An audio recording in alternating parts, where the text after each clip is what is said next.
From the Kiss 92.5 studios in Toronto, Canada. Ladies and gentlemen. This is Roz and Mocha. It's Roz and Mocha. What's going on? Hey guys, this is Bruno Mars. This is Selena Gomez. The Chainsmokers. Lady Gaga. Calvin Harris. Celestia Cara. This is Ed Sheeran. You're listening to my boys Roz and Mocha. Roz and Mocha. My boys Roz and Mocha. The Roz and Mocha Show. Between Roz and Mocha, who is your favorite? Mocha. Mocha.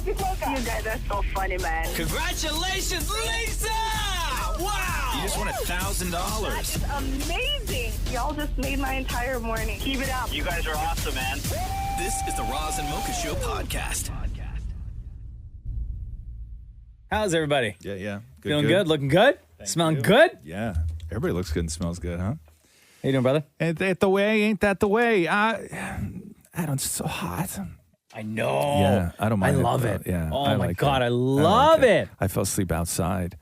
Isn't it? Yo, The outside heat. sleep's the best, I know. huh? In the heat. Our air conditioner broke yesterday. What? No, and you live in a Oh, that condo. I know. So No breeze, no nothing, huh? Nothing. And you can't open a window in this weather because No. the humidity just winds up destroying everything you own, right? we had to Yeah. call somebody. So what did you do? I called anybody I could, HVAC people, and finally they sent somebody. But is it your responsibility isn't when it you the live in a buildings? condo? No, it's ours because the pan, the filter needed cleaning. The pan So anything was that's in your overflowing. unit is your responsibility. Anything outside those walls That's is the right. building's That's right. responsibility. Yeah. But who determines what's wrong with it, though? Well, they, I guess, determined that I'm going to determine. That doesn't make sense. I don't know. So how did it break? Do you know how it No, broke? the alarm. There's an alarm in it. The alarm started going because the Yeah. water wasn't going down the drain because it was Right. dirty. The water was dirty, or Like the the drain pan was dirty. was all clogged up. Okay, so now there's a pan. Yeah, full of Okay. water, and Yeah. that wasn't draining. So, Right. So how we're long in were a you guys? panic How long because were you we don't guys know out what to do. without air conditioning for? The whole day. One day, one Oh whole my day. God. Yeah. Oh, for God's sakes. No, they would have come today, but I'm like, no, you need to But come they- right away. Okay. Listen to It's an emergency. Maury's dramatic tale of being without air conditioning for one whole day. It Right? wasn't even a full 24 Wasn't hours. even a full day. How long? What time did you realize that there was no air conditioning? 11 a.m., And what time was it fixed? 6 p.m. Okay, 7 hours. 7 hours. That's a long Not 7 even a hours full- in the hot sun. Not even a Not- full work day. Yeah, not even a full work day. Yeah. No. Okay, so you're fine now. Oh, yeah, great. Okay, Thanks for great. asking. Yeah. I didn't.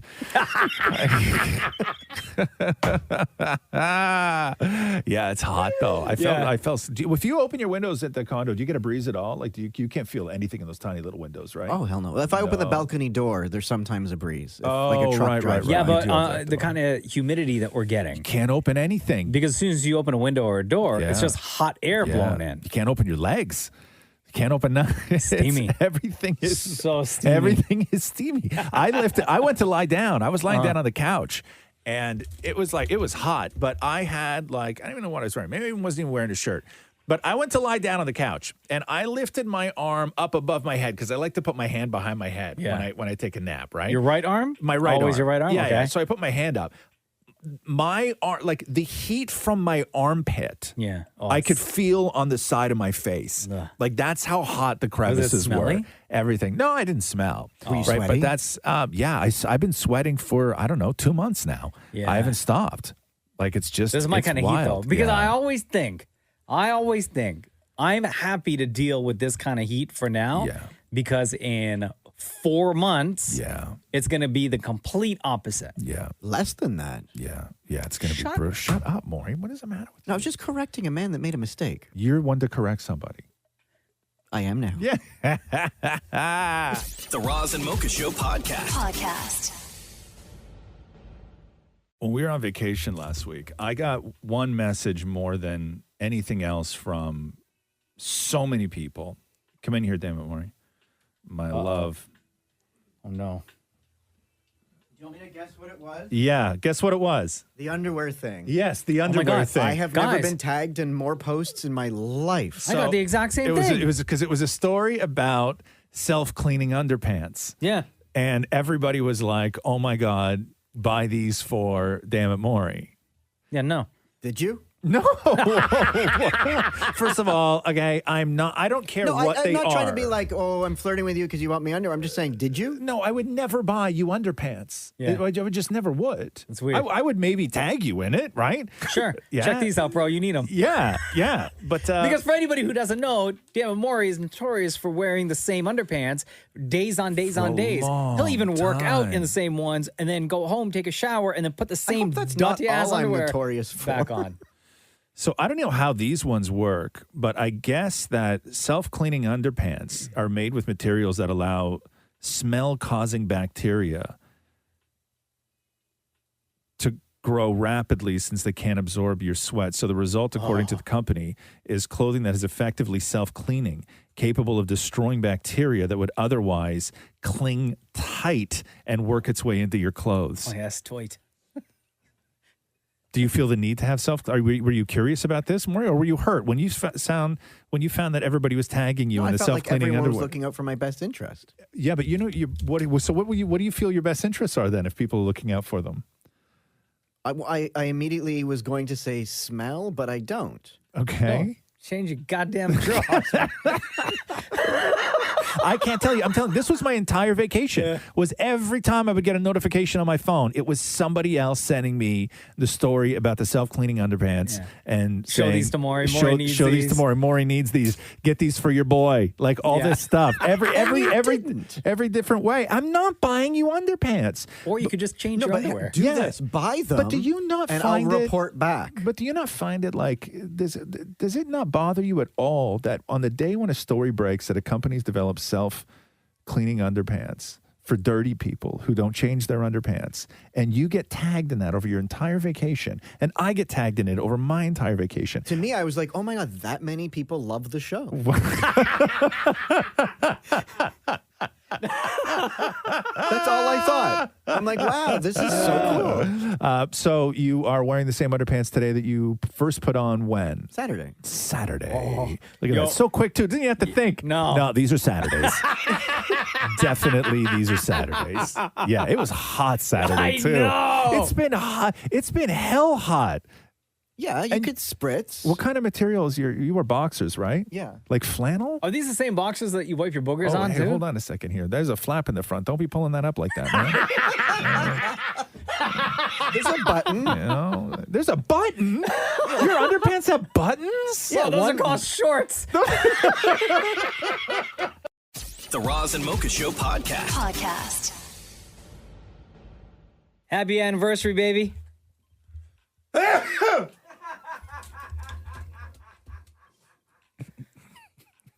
Bless you. Sorry. What'd you say? Nothing. What'd you said? Nothing. I said happy anniversary. Oh. And then you proceeded to sneeze all over my greeting. I didn't hear you.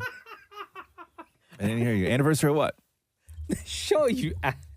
Oh, right. Oh, that means it's Catherine and my anniversary, too. Oh, no. So I was just looking up on the anniversary gift chart. Yeah. Because every year represents What something, are we right? now? We're 12. 12. 12 years. Look at So, that. okay. So, I didn't get you anything. So my apologies. But if I were, Right. and this actually I comes might in, have just given you COVID, so. Thanks. Double vax. So seeing as it is your and Catherine's anniversary today as well. So 12 years? For us? Yeah. Oh, no, longer than that. Yeah. What year? Do you know? No. Oh. Okay.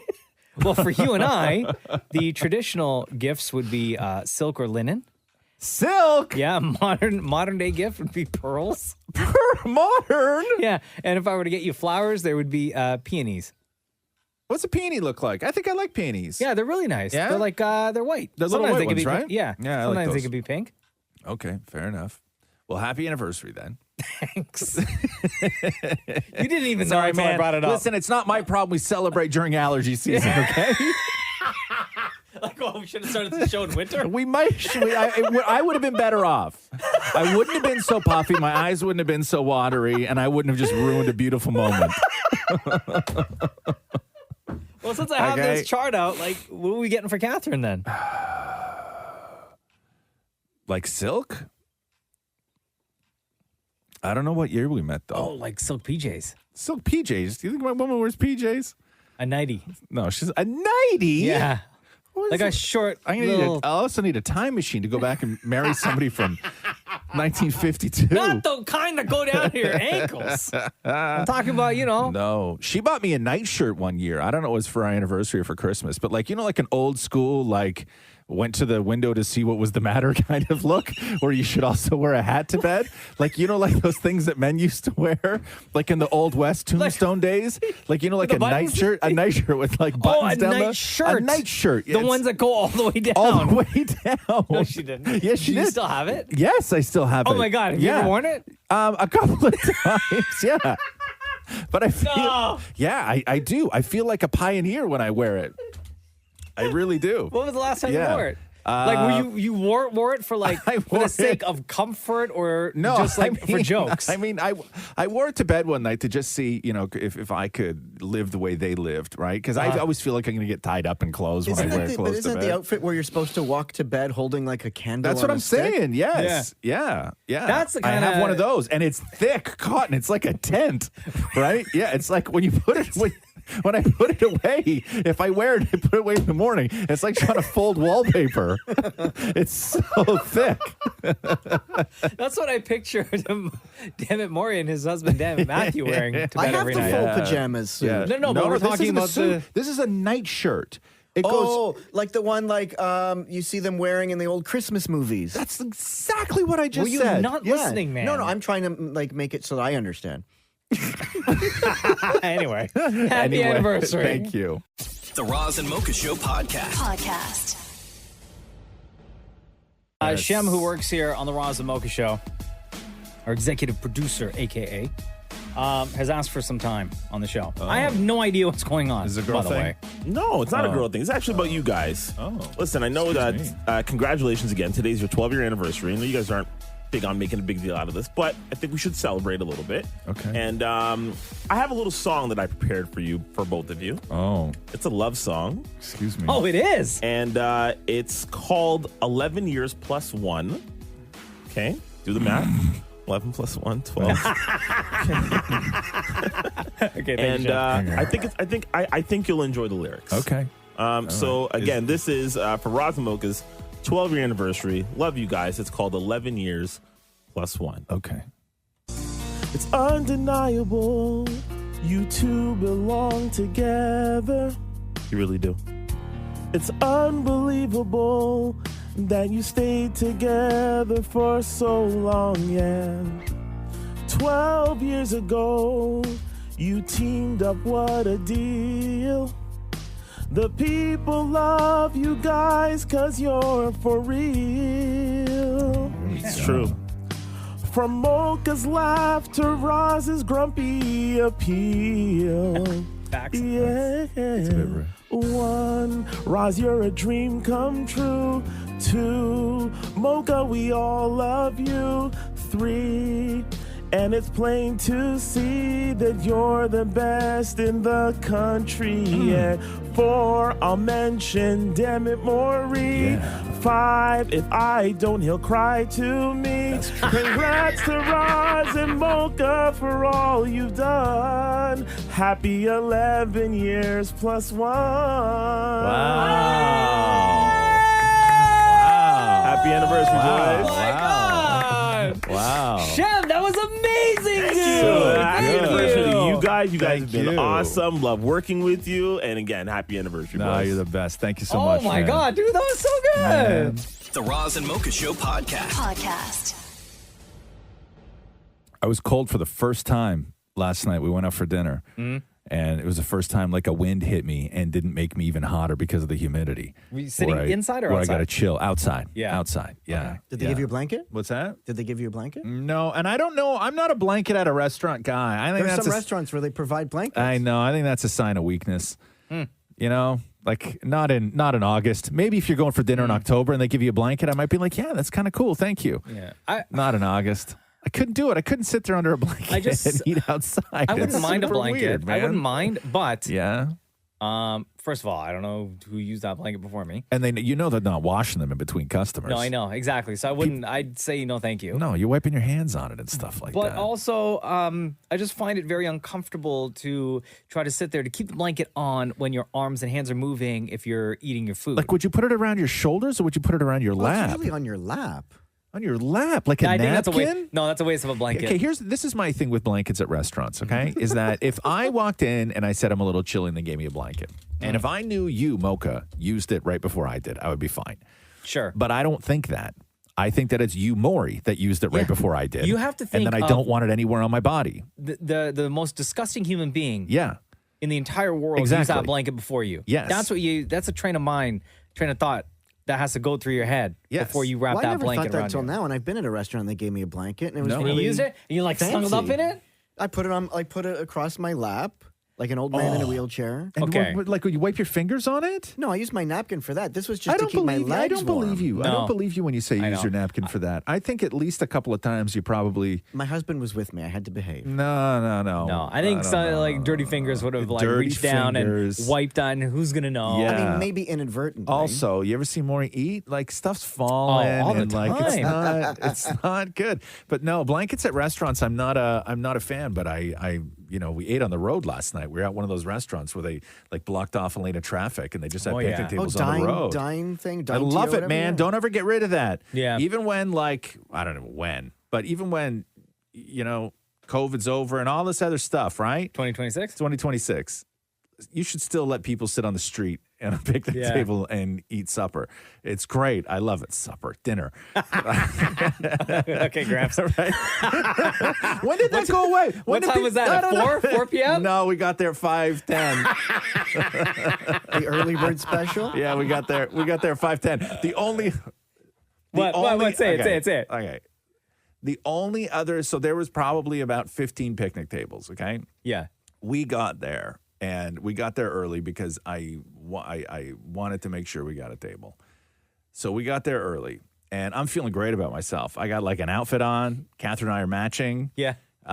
Sunglasses on. I smell good. Everything else. We sit down. I feel like a baller. Yeah. I'm like, look at us. Out. Right? It's awesome. In the world. Yeah. I order a White Claw. You did? Yes, I did. Wow. Yeah. And the only other people there having dinner... And this is at 5:10. 5:10. Okay. Were people 2 picnic tables away from us, there for a children's birthday party. Oh no. Yeah. They were probably just leaving. Yeah, and they had hats on, like party hats. Oh no. That was the only other people dining when we were dining. We were going out for like a big wild night. Did you take the sunglasses off then? No, man. They're like, look at us taking advantage. F you, Delta. Yeah, it didn't work. We're gonna take this city by storm. I know, but I'm still not using Maurie's blanket. Yeah. The Roz and Mocha Show podcast. They put together a list of movies that are considered green flags, meaning if you hear somebody and you say that this is a favorite of theirs, that it's unlike a red flag. It's a green flag. You're like, oh, this makes you a good person. Oh my God, is Forrest Gump on there? No, Forrest Gump is not on there. What? Yeah, Forrest Gump is, the list is very wild. Is The Blind Side on there? No, The Blind Side's not on there. So these movies are... I guess maybe in the category of movies that most people can agree on. They're not very controversial. They're not anything like that. So Clue from 1985 at number 10 on the list, which is a dope movie. I love Clue. It's a Wonderful Life is on the list. Never seen it. Big Trouble in Little China's on the list. Half saw it. Ghostbusters. Oh, yeah. Romeo and Juliet with Leonardo DiCaprio. Yeah. The Greatest Showman is on the list. Never seen it. Love that movie. You never saw The Greatest Showman? Oh, Hugh it's so Jackman, good. right? Yeah. Okay. Shrek 2. Oh, classic. Yes. Princess Bride. Yep, classic. Movie from 1988 called My Neighbor Totoro. Never heard of it. I don't know what that is. I never heard of that movie. And number 1 on the list, the Brendan Fraser vehicle, The Mummy. Brendan Fraser. Yeah, The Mummy. That's a green flag That's movie? a green flag, yeah.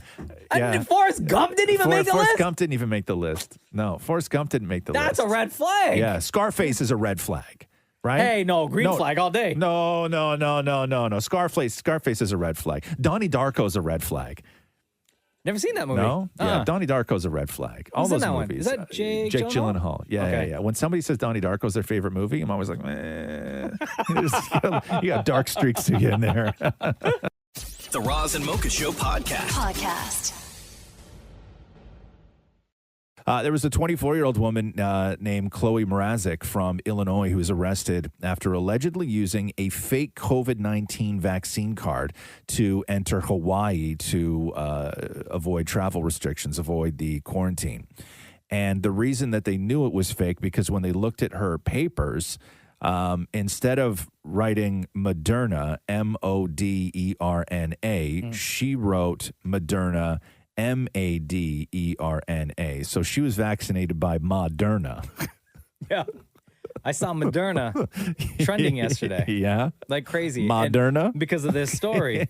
One person tweeted, "See what the funky cold Moderna make you do?" Another person said, "Moderna is literally what my grandma Dorothy called Madonna in the 80s." Moderna.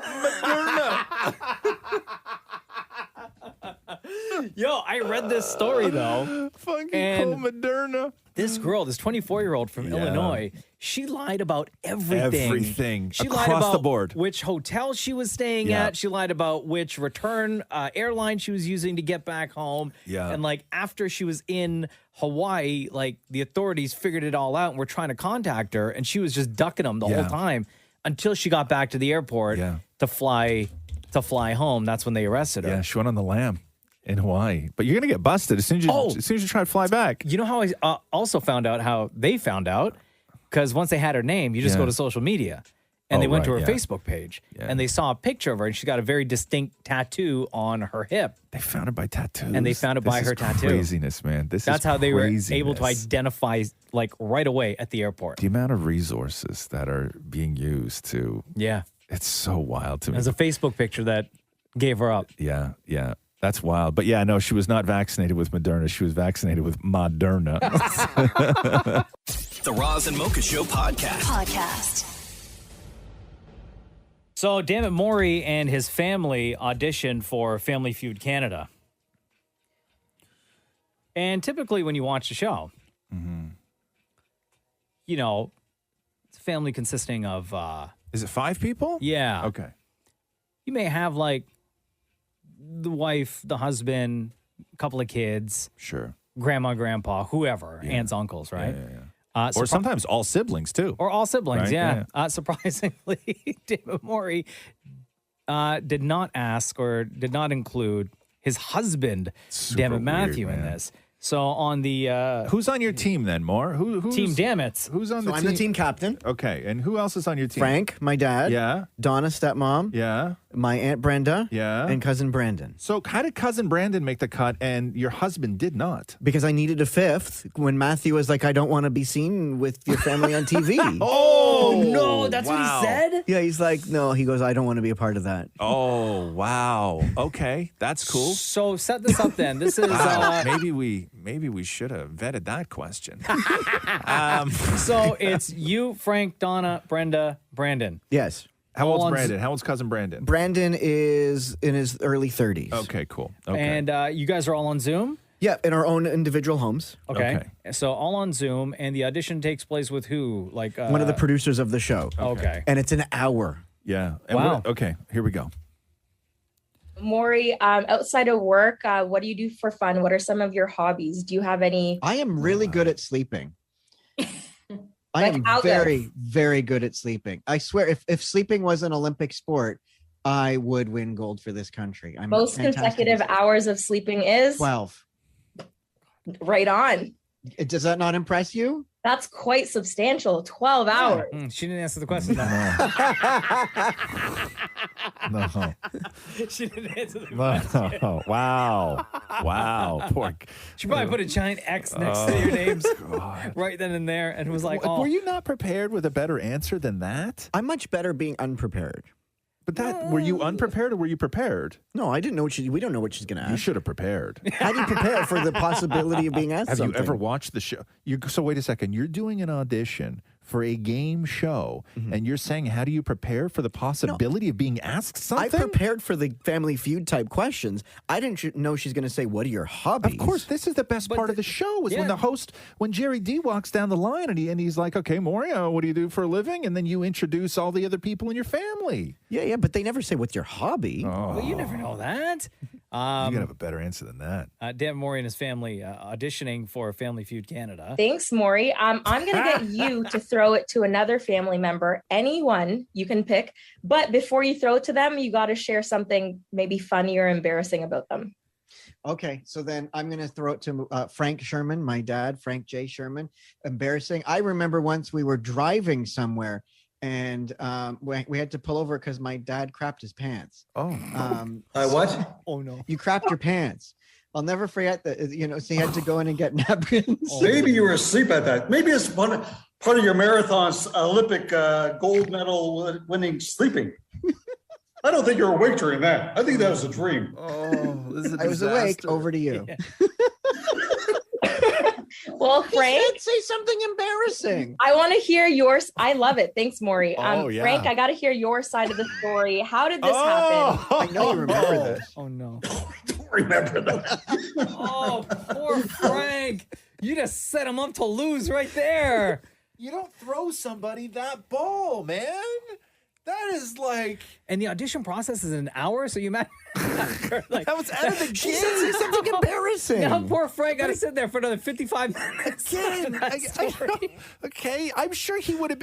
I'm sure Frank was more comfortable that day. He crapped himself in the car than he was sitting during the rest of this audition. You don't do that to somebody, man. So as they progress through the audition process for Family Feud Canada, do they get to questions? Yeah, okay. big time questions. Okay. So we'll go with Frank first. All right, Frank, are you ready?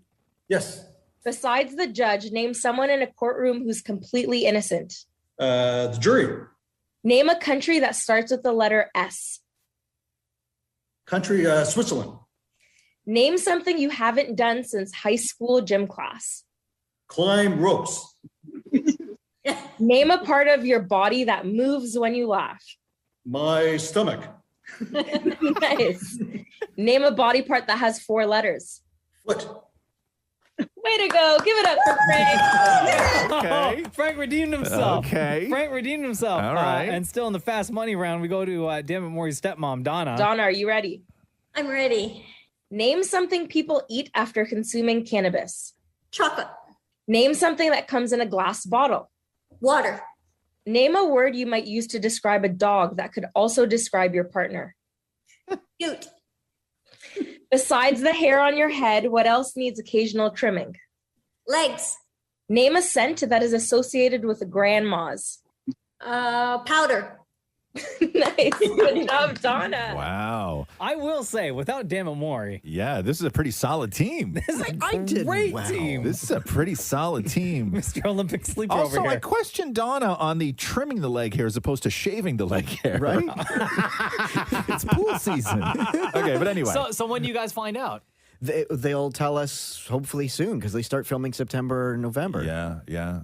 Oof. You think you're going to get on? Hold on. So there's a whole other month in between those two. Yeah, that don't you worry just about it. Don't worry about that, too. Okay. Again, like we said, Maury is either exactly what they need or exactly what they don't need, and we will find out in either September or November. The Roz and Mocha Show podcast. So I know you guys don't have people that you Morals. invite over to. Oh, sorry. What did you say? Yeah, let's go down this road. My bad. Go ahead. No, I know you guys don't have people over like a Like house guest. house guests? Yeah. Hell no. Because I found this trending topic: most disrespectful thing a guest has done in your house. Okay.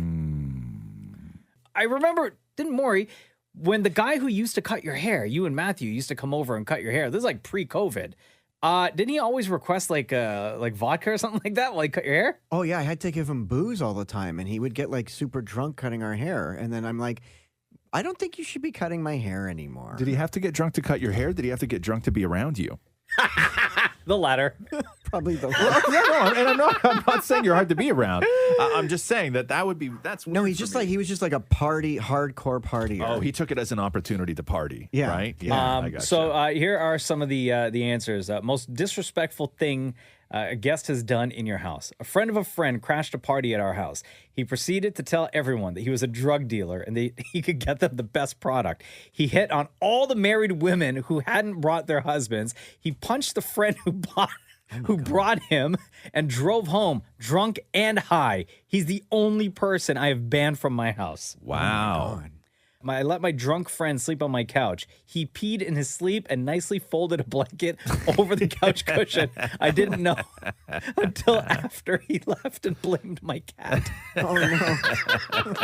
Oh, no. Yeah, that's rude.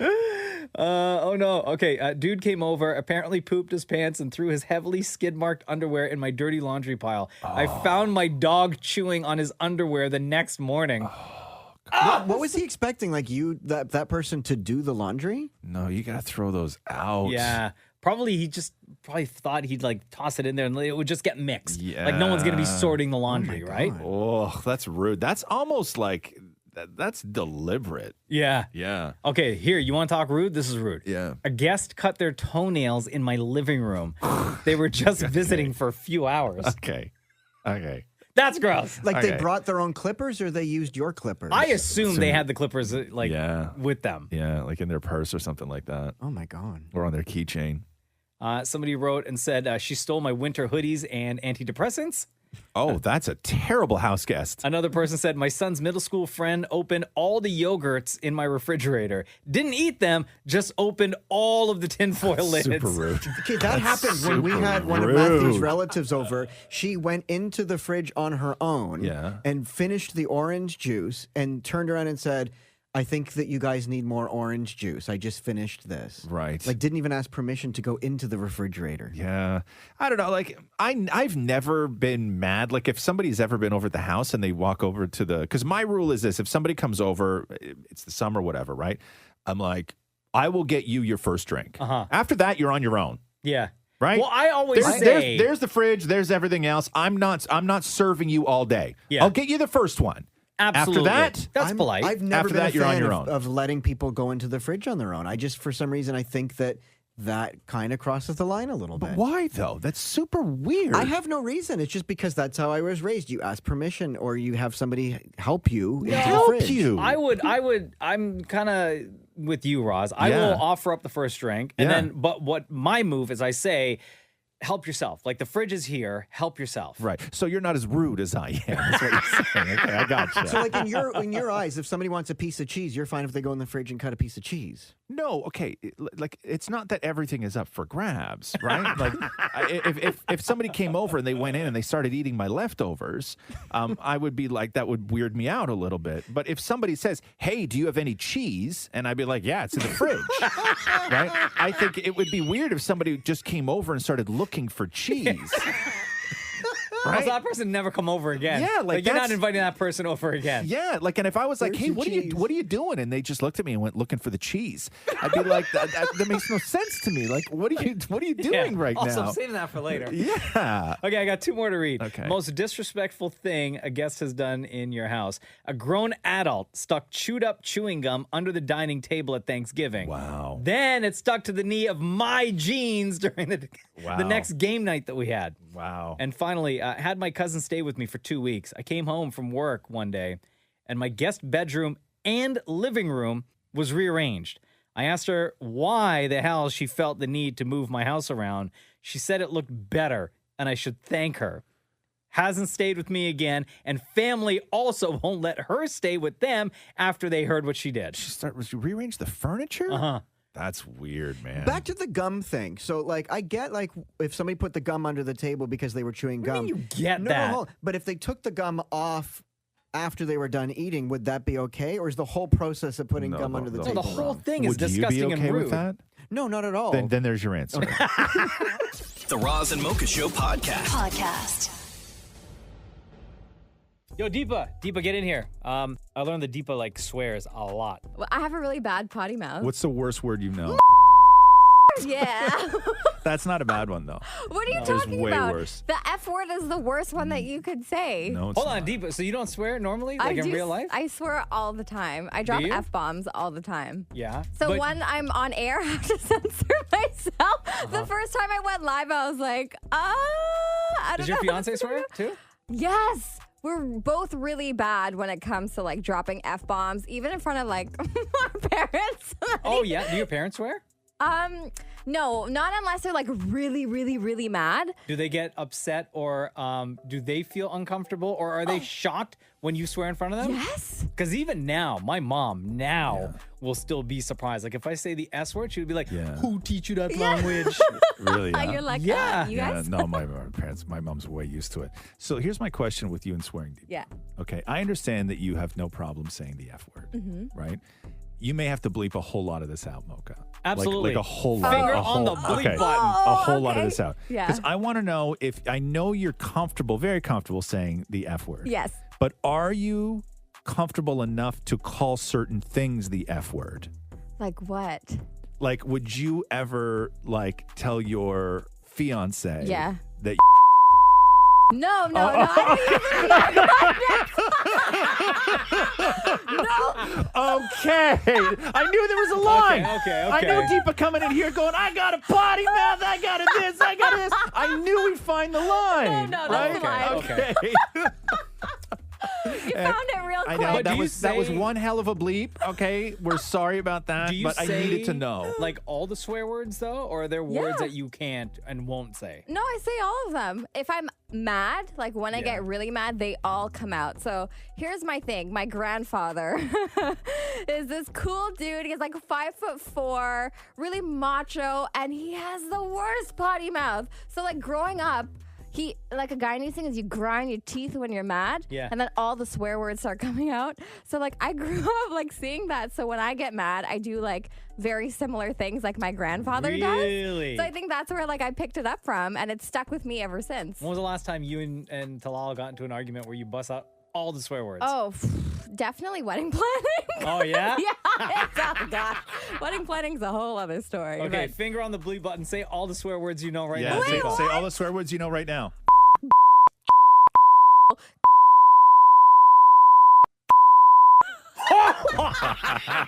You had trouble saying that last one. I don't know. I'm gonna need a redo on that last one. I don't know. There was an extra syllable in there. Diva's face is so I red know. right now. There was Deepa. There was a private life. okay. That is a one-syllable word, not three. Okay. That's all you're getting from me. This is the Roz and Mocha Show podcast. I'm just reading this crazy stat that says that the majority of people, it's like 64% of the people they talk to, when they go to the grocery store, regardless of what they're going in there for, still go down up and down every aisle. Oh, yeah, that's me sometimes. Yeah? Uh-huh. If I have a little bit of time to play with Yeah? and I know that I'm able to get everything on my list, Yeah. because I always go with the list, Right. then I will check out and see what's going on. Yeah. and Just all the and aisles. everything else? Yeah. Where do you start? Do you always start in one specific spot in the grocery store? Or do you go from Just like the left to entrance. right? No, just from the entrance. Yeah. When you go in, it's always like produce. And that's where you start. That's where I start. See, I bypass all that. I go through the doors. Yeah. Make a left, bypassing produce. Make a left, cut directly up through the pharmacy aisle to the meat aisle. I always go for meat first. But so then you're going past, because the way they design grocery stores, Yes. is that you have to go past all the produce. No, but you go all the registers. Or is your grocery store No, designed that mine's way? different. No, mine's different. Oh, Mine's okay. different. Because So it doesn't make sense. Mine Like, has what an if you indoor. need- Mine has an indoor and an outdoor. Oh, okay. right? Because what if you need meat, but then you also got to go pick up apples? Then you got to circle back around. do. I know. I start with meat. I always start with meat, Mm-hmm. right? And then I go. Then I go back to produce because I always am like, what's my meat going to be today, Mm-hmm. right? So once I so once I grab the Sorry, say that again. once I grab the meat, okay, and I know what I'm cooking, then I go back to produce to figure out all the supporting cast that I'm going to make with that particular Gotcha. So you'll meat. grab the meat first and then maybe because grab the sometimes melons. they don't have what I want, right? So I don't want to go and grab everything that I want with a particular thing unless I know I can get that particular thing. Gotcha. Right? I always go in order because as soon as you get off the elevator, you're with the apples and the bananas and everything. See, I don't. I do produce after. I do produce second. Yeah. No, I always if it's time crunch. Yeah. And I have my list, I will only go to the specific aisles where I know I need that thing, and then I'm out. Really? Yeah. But yeah. if I got some time to play, now let me looks and see what's going on. Ice cream's last because it'll melt in your car. True that. Now, if you're only going in to pick up a couple of things, Yeah. do you ever do like hand basket or always full cart? Couple things, hand basket. Really? Huh? Yeah. No, full Interesting. cart if I'm buying like a lot of stuff. No, because I like leaning on the cart. I've put 2 things in a full cart before. I've No, gone yeah. in because I've specifically gone in for 2 things. I always grab full cart. Always grab But do full you see cart. that they have baskets available? Yeah, I don't like them. Why? Nah, I don't know. I don't like the freedom. Like, what if somebody? Freedom? Yeah. Like, what if you When have you to fight carry a the guy? basket, do you use your hand or do you put it around No, I your arm? can't. No, I'm not. Like a purse? Like a purse. carry? I No, always- it I digs always in carry and like it a hurts. purse. I'm not strong enough to carry a basket. Like anything more than like a package of pasta and maybe, a chicken breast. But when you start putting canned goods in there, I don't have the strength for it. Right? You need to go to one of the grocery stores that have a gym on the top floor. You work out first, get swole, build up that strength, and then you can go shopping Yeah. with your little basket. No, man. I don't have the strength for that. It's not for me.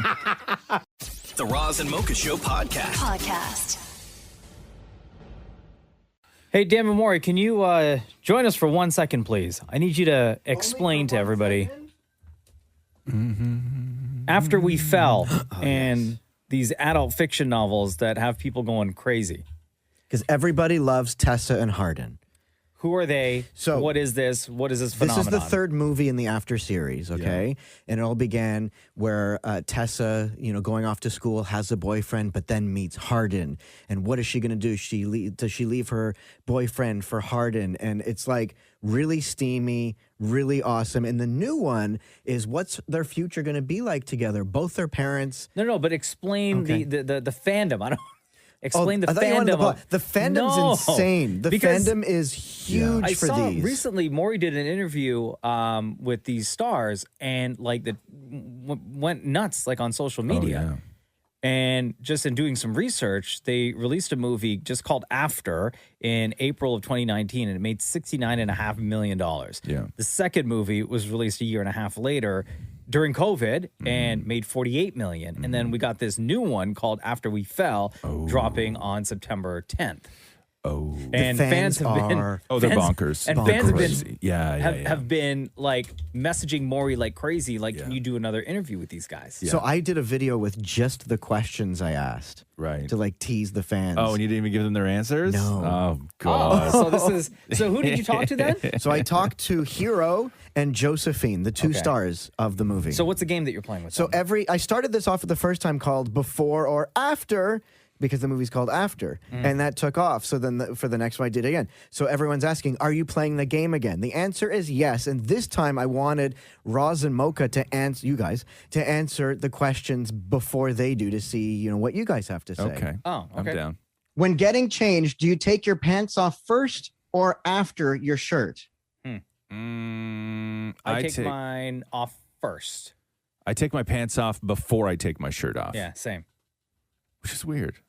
You take your pants before the shirt. Yeah. I do the shirt, then the pants. You do, Because huh? how else do you get to the belt? Yeah, but I'll tell you, you know why I take the shirt? You know why I take the pants off first? Because I never want to take my shirt off and see my belly hanging over a pair of tight jeans. I'm changing how I do things now moving forward because of you. After. Before. Okay. Do you turn your car on before or after you put on your seatbelt? I turn my car on before I put on my seatbelt. Really? As Yeah. do I. As do I. I do seatbelt first because, safety first. Before. I don't have a car. That sucks. Oh, no. You're rich. Oh, okay. wow. I have a bike and Ubers do the job. Do you know what? I've been in London. I've been meaning to get a car for so long. So yeah, you're right. I just need to get to it. But yeah, I do live in London. That's another good excuse. Okay, here we go. When it comes to hamburgers, do you put your meat in the bun before or after your condiments? What? That is such a weird question. Okay. So do you dress the bun before or after you put the meat in the bun? Before. Do you? Yeah. It varies. Like the other day, I had a hamburger, and before I put the burger on the bun, I dressed the bun. Yeah. And then put the burger. Yeah. But majority of the time, I put the burger on the bun, and then condiments go on top of the burger. Yeah. I dress the bottom bun, put the meat, then I finish with the top dressings. Right. Yeah. How many dressings are you putting on your burger? Well, you put ketchup on the bottom bun, and then you put your pickle and tomato and everything else on top. All right, then. There's a specific order. I'll do the lettuce and tomato. You put the lettuce, you put the beef on top of the lettuce, and then you do condiments. Condiment includes sauce, right? Yeah. Oh, you got to sauce the bun, yeah. Yeah, I spread the sauce over the bun, then the lettuce, then the seasoned tomato, then so before. I love how you two say tomato. Just saying. Last two. Do you check social media before or after you get out of bed in the morning? After, way after. Yeah, I check mine after. Actually, no. Again, it varies. Sometimes when I wake up, if we're just like hanging out, whatever, I will check it before. But majority of the time, I wait till way after. On weekends, I'll check it in bed. You will, huh? Not weekdays. No, never. Because I never hang out in the bed. Like, as soon as I'm up, I'm out of the bed. Yeah. I never wake up and then just You don't decide like to- lying there? No, not for me. Oh, wow. You just get to the business. Yeah, get right up. Stumble out. After, every now and then, I might go on my phone in bed. But I think that's just so easy. It's such a trap. Like, once you pull your phone out in bed, you'd probably be there for a while. So if you just get straight in the shower, that's my trick anyway. I try and do it after. I'm going to swap this question for like emails. I do it before because it wakes me up. It gets me out of bed. Last one. Do you put sugar in your coffee before or after the cream? Don't use sugar. I don't use sugar either. Yeah. When I did, it went sugar first and then milk. Really? Always coffee than everything else? But I do before, definitely. I don't really drink coffee. Okay, tea. Before. Sugary tea. I don't understand people who put it in first. That doesn't make any sense to me. Why? What's the diff, though? Well, for me to put the sugar in an empty cup doesn't make any sense. No, that's not what you asked, though. Do you put the sugar and cream in? What did I ask? You asked in a coffee, do you put the sugar in before or after the cream? Oh, that's not what I wanted to ask them. Oh, my God. Anyway, that is Hero and Josephine from After We Fell, the new movie out on September 10th. This is the Roz and Mocha Show podcast.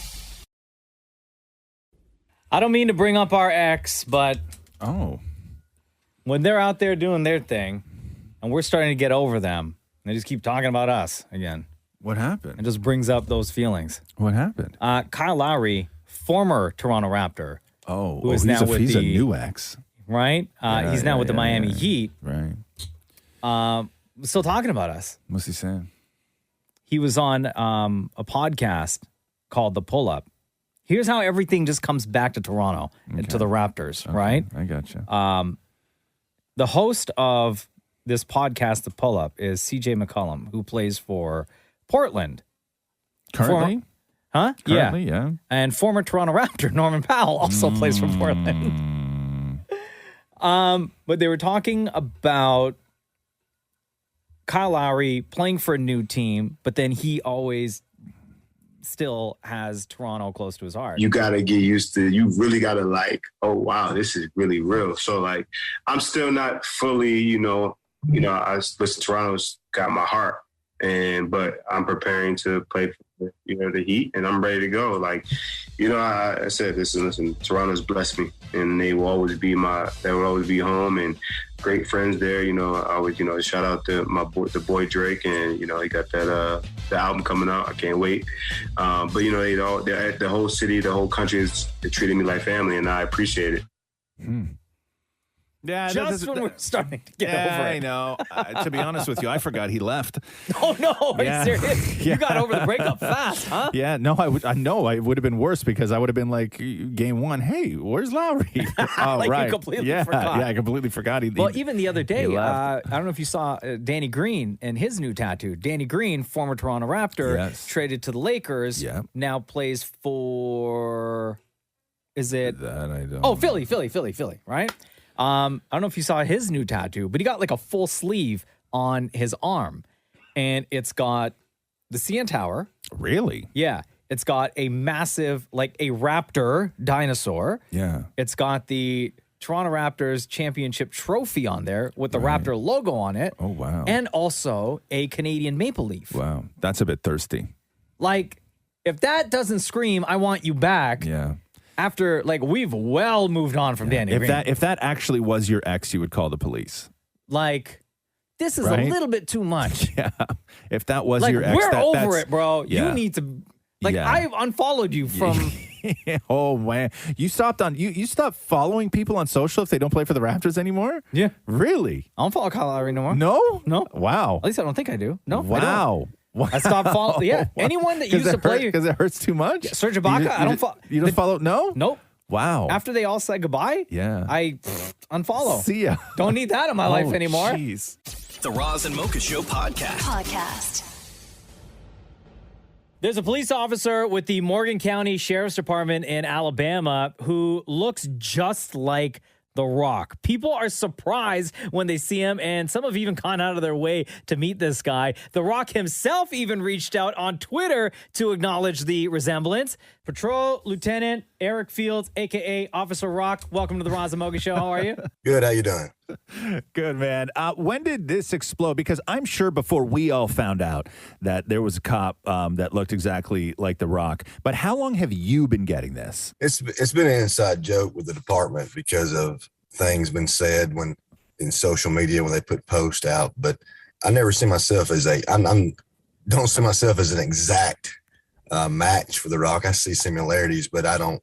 So it's just been a joke, and that's, like I said before, I just go with it. But you know your angles because there's a couple of those pictures of you where you're standing and looking exactly like The Rock. Like you're like a model. You're like a teen model. You got the sunglasses on. You got the smile, like exact as The Rock. Well, I mean, I have my angles, like I said, and I say I have my days because, it's Van Diesel one time and it's Rock the next. So now, because of this story blowing up, do you now feel that maybe because of your physique, you look just like The Rock, right? Do you now feel like you have to work out like a little extra hard in the gym? Are you like pushing 5-10 more reps when you're working out on your arms just to keep up that appearance of having similar features to The Rock? The thoughts come to mind because I'm like, wow, this is, and I never expected this at all. So yeah, this came to mind. I'm like, well, I guess I'm going to start working out a little bit more because Rock's a big guy, and you're gonna, and the biggest thing is I don't want to disappoint. It's been so many people that's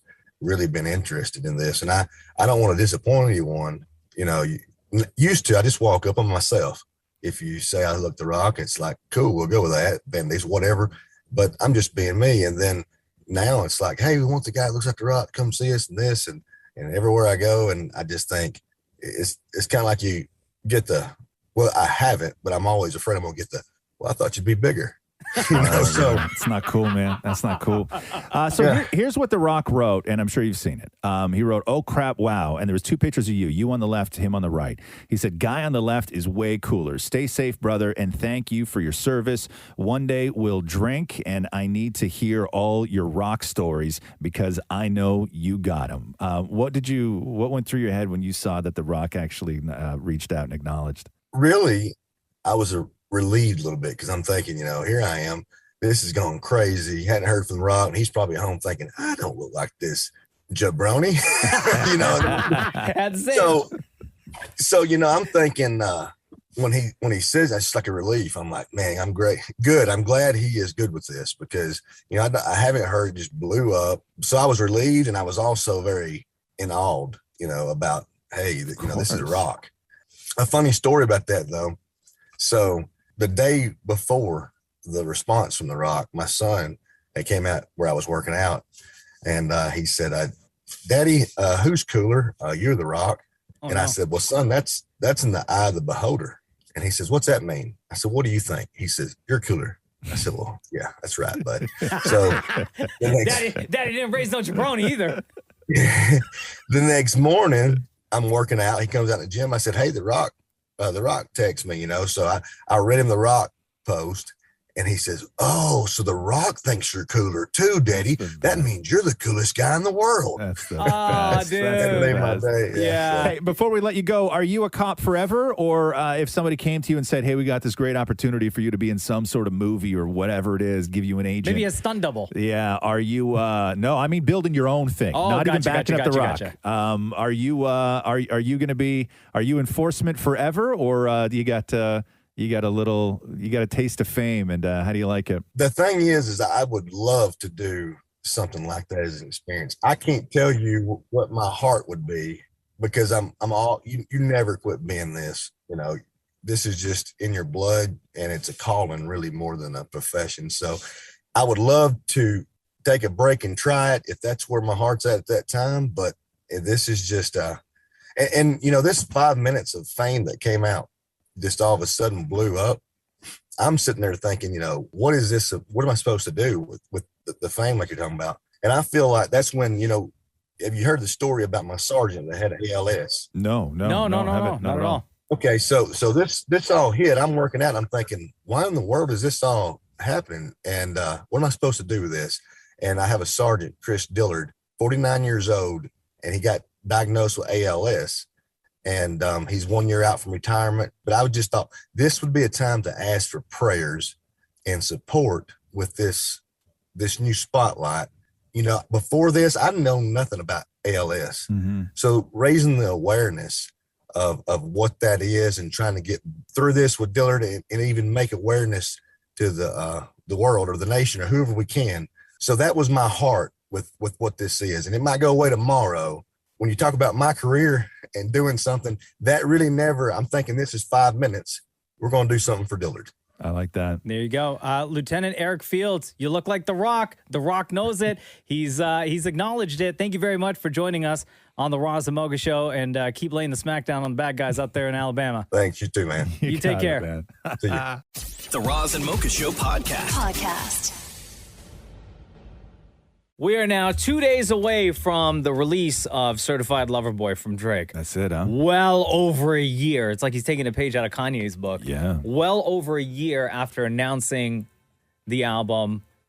Well over a year since releasing, like, I think it was 3 songs. Mm-hmm. And by my count, I believe it's 3 delays. Mm-hmm. And it was only last week that he officially, or actually, no, this week that he officially announced it, because over the weekend during the opening for SportsCenter on ESPN, they had like a little video and person holding up a piece of cardboard that said CLB September 3rd. Right. And that's when everyone was like, okay, great. Certified Lover Boy, drop it September 3rd. And between now and then, I guess what we're going to do here on KISS is go back to a couple of Drake's bigger tracks from his career, just to kind of get excited and remember these great hits to take us into Certified Lover Boy on Friday. Certified Lover Boy one of these 28 track records, or is it going to be a little bit more modest, do you think?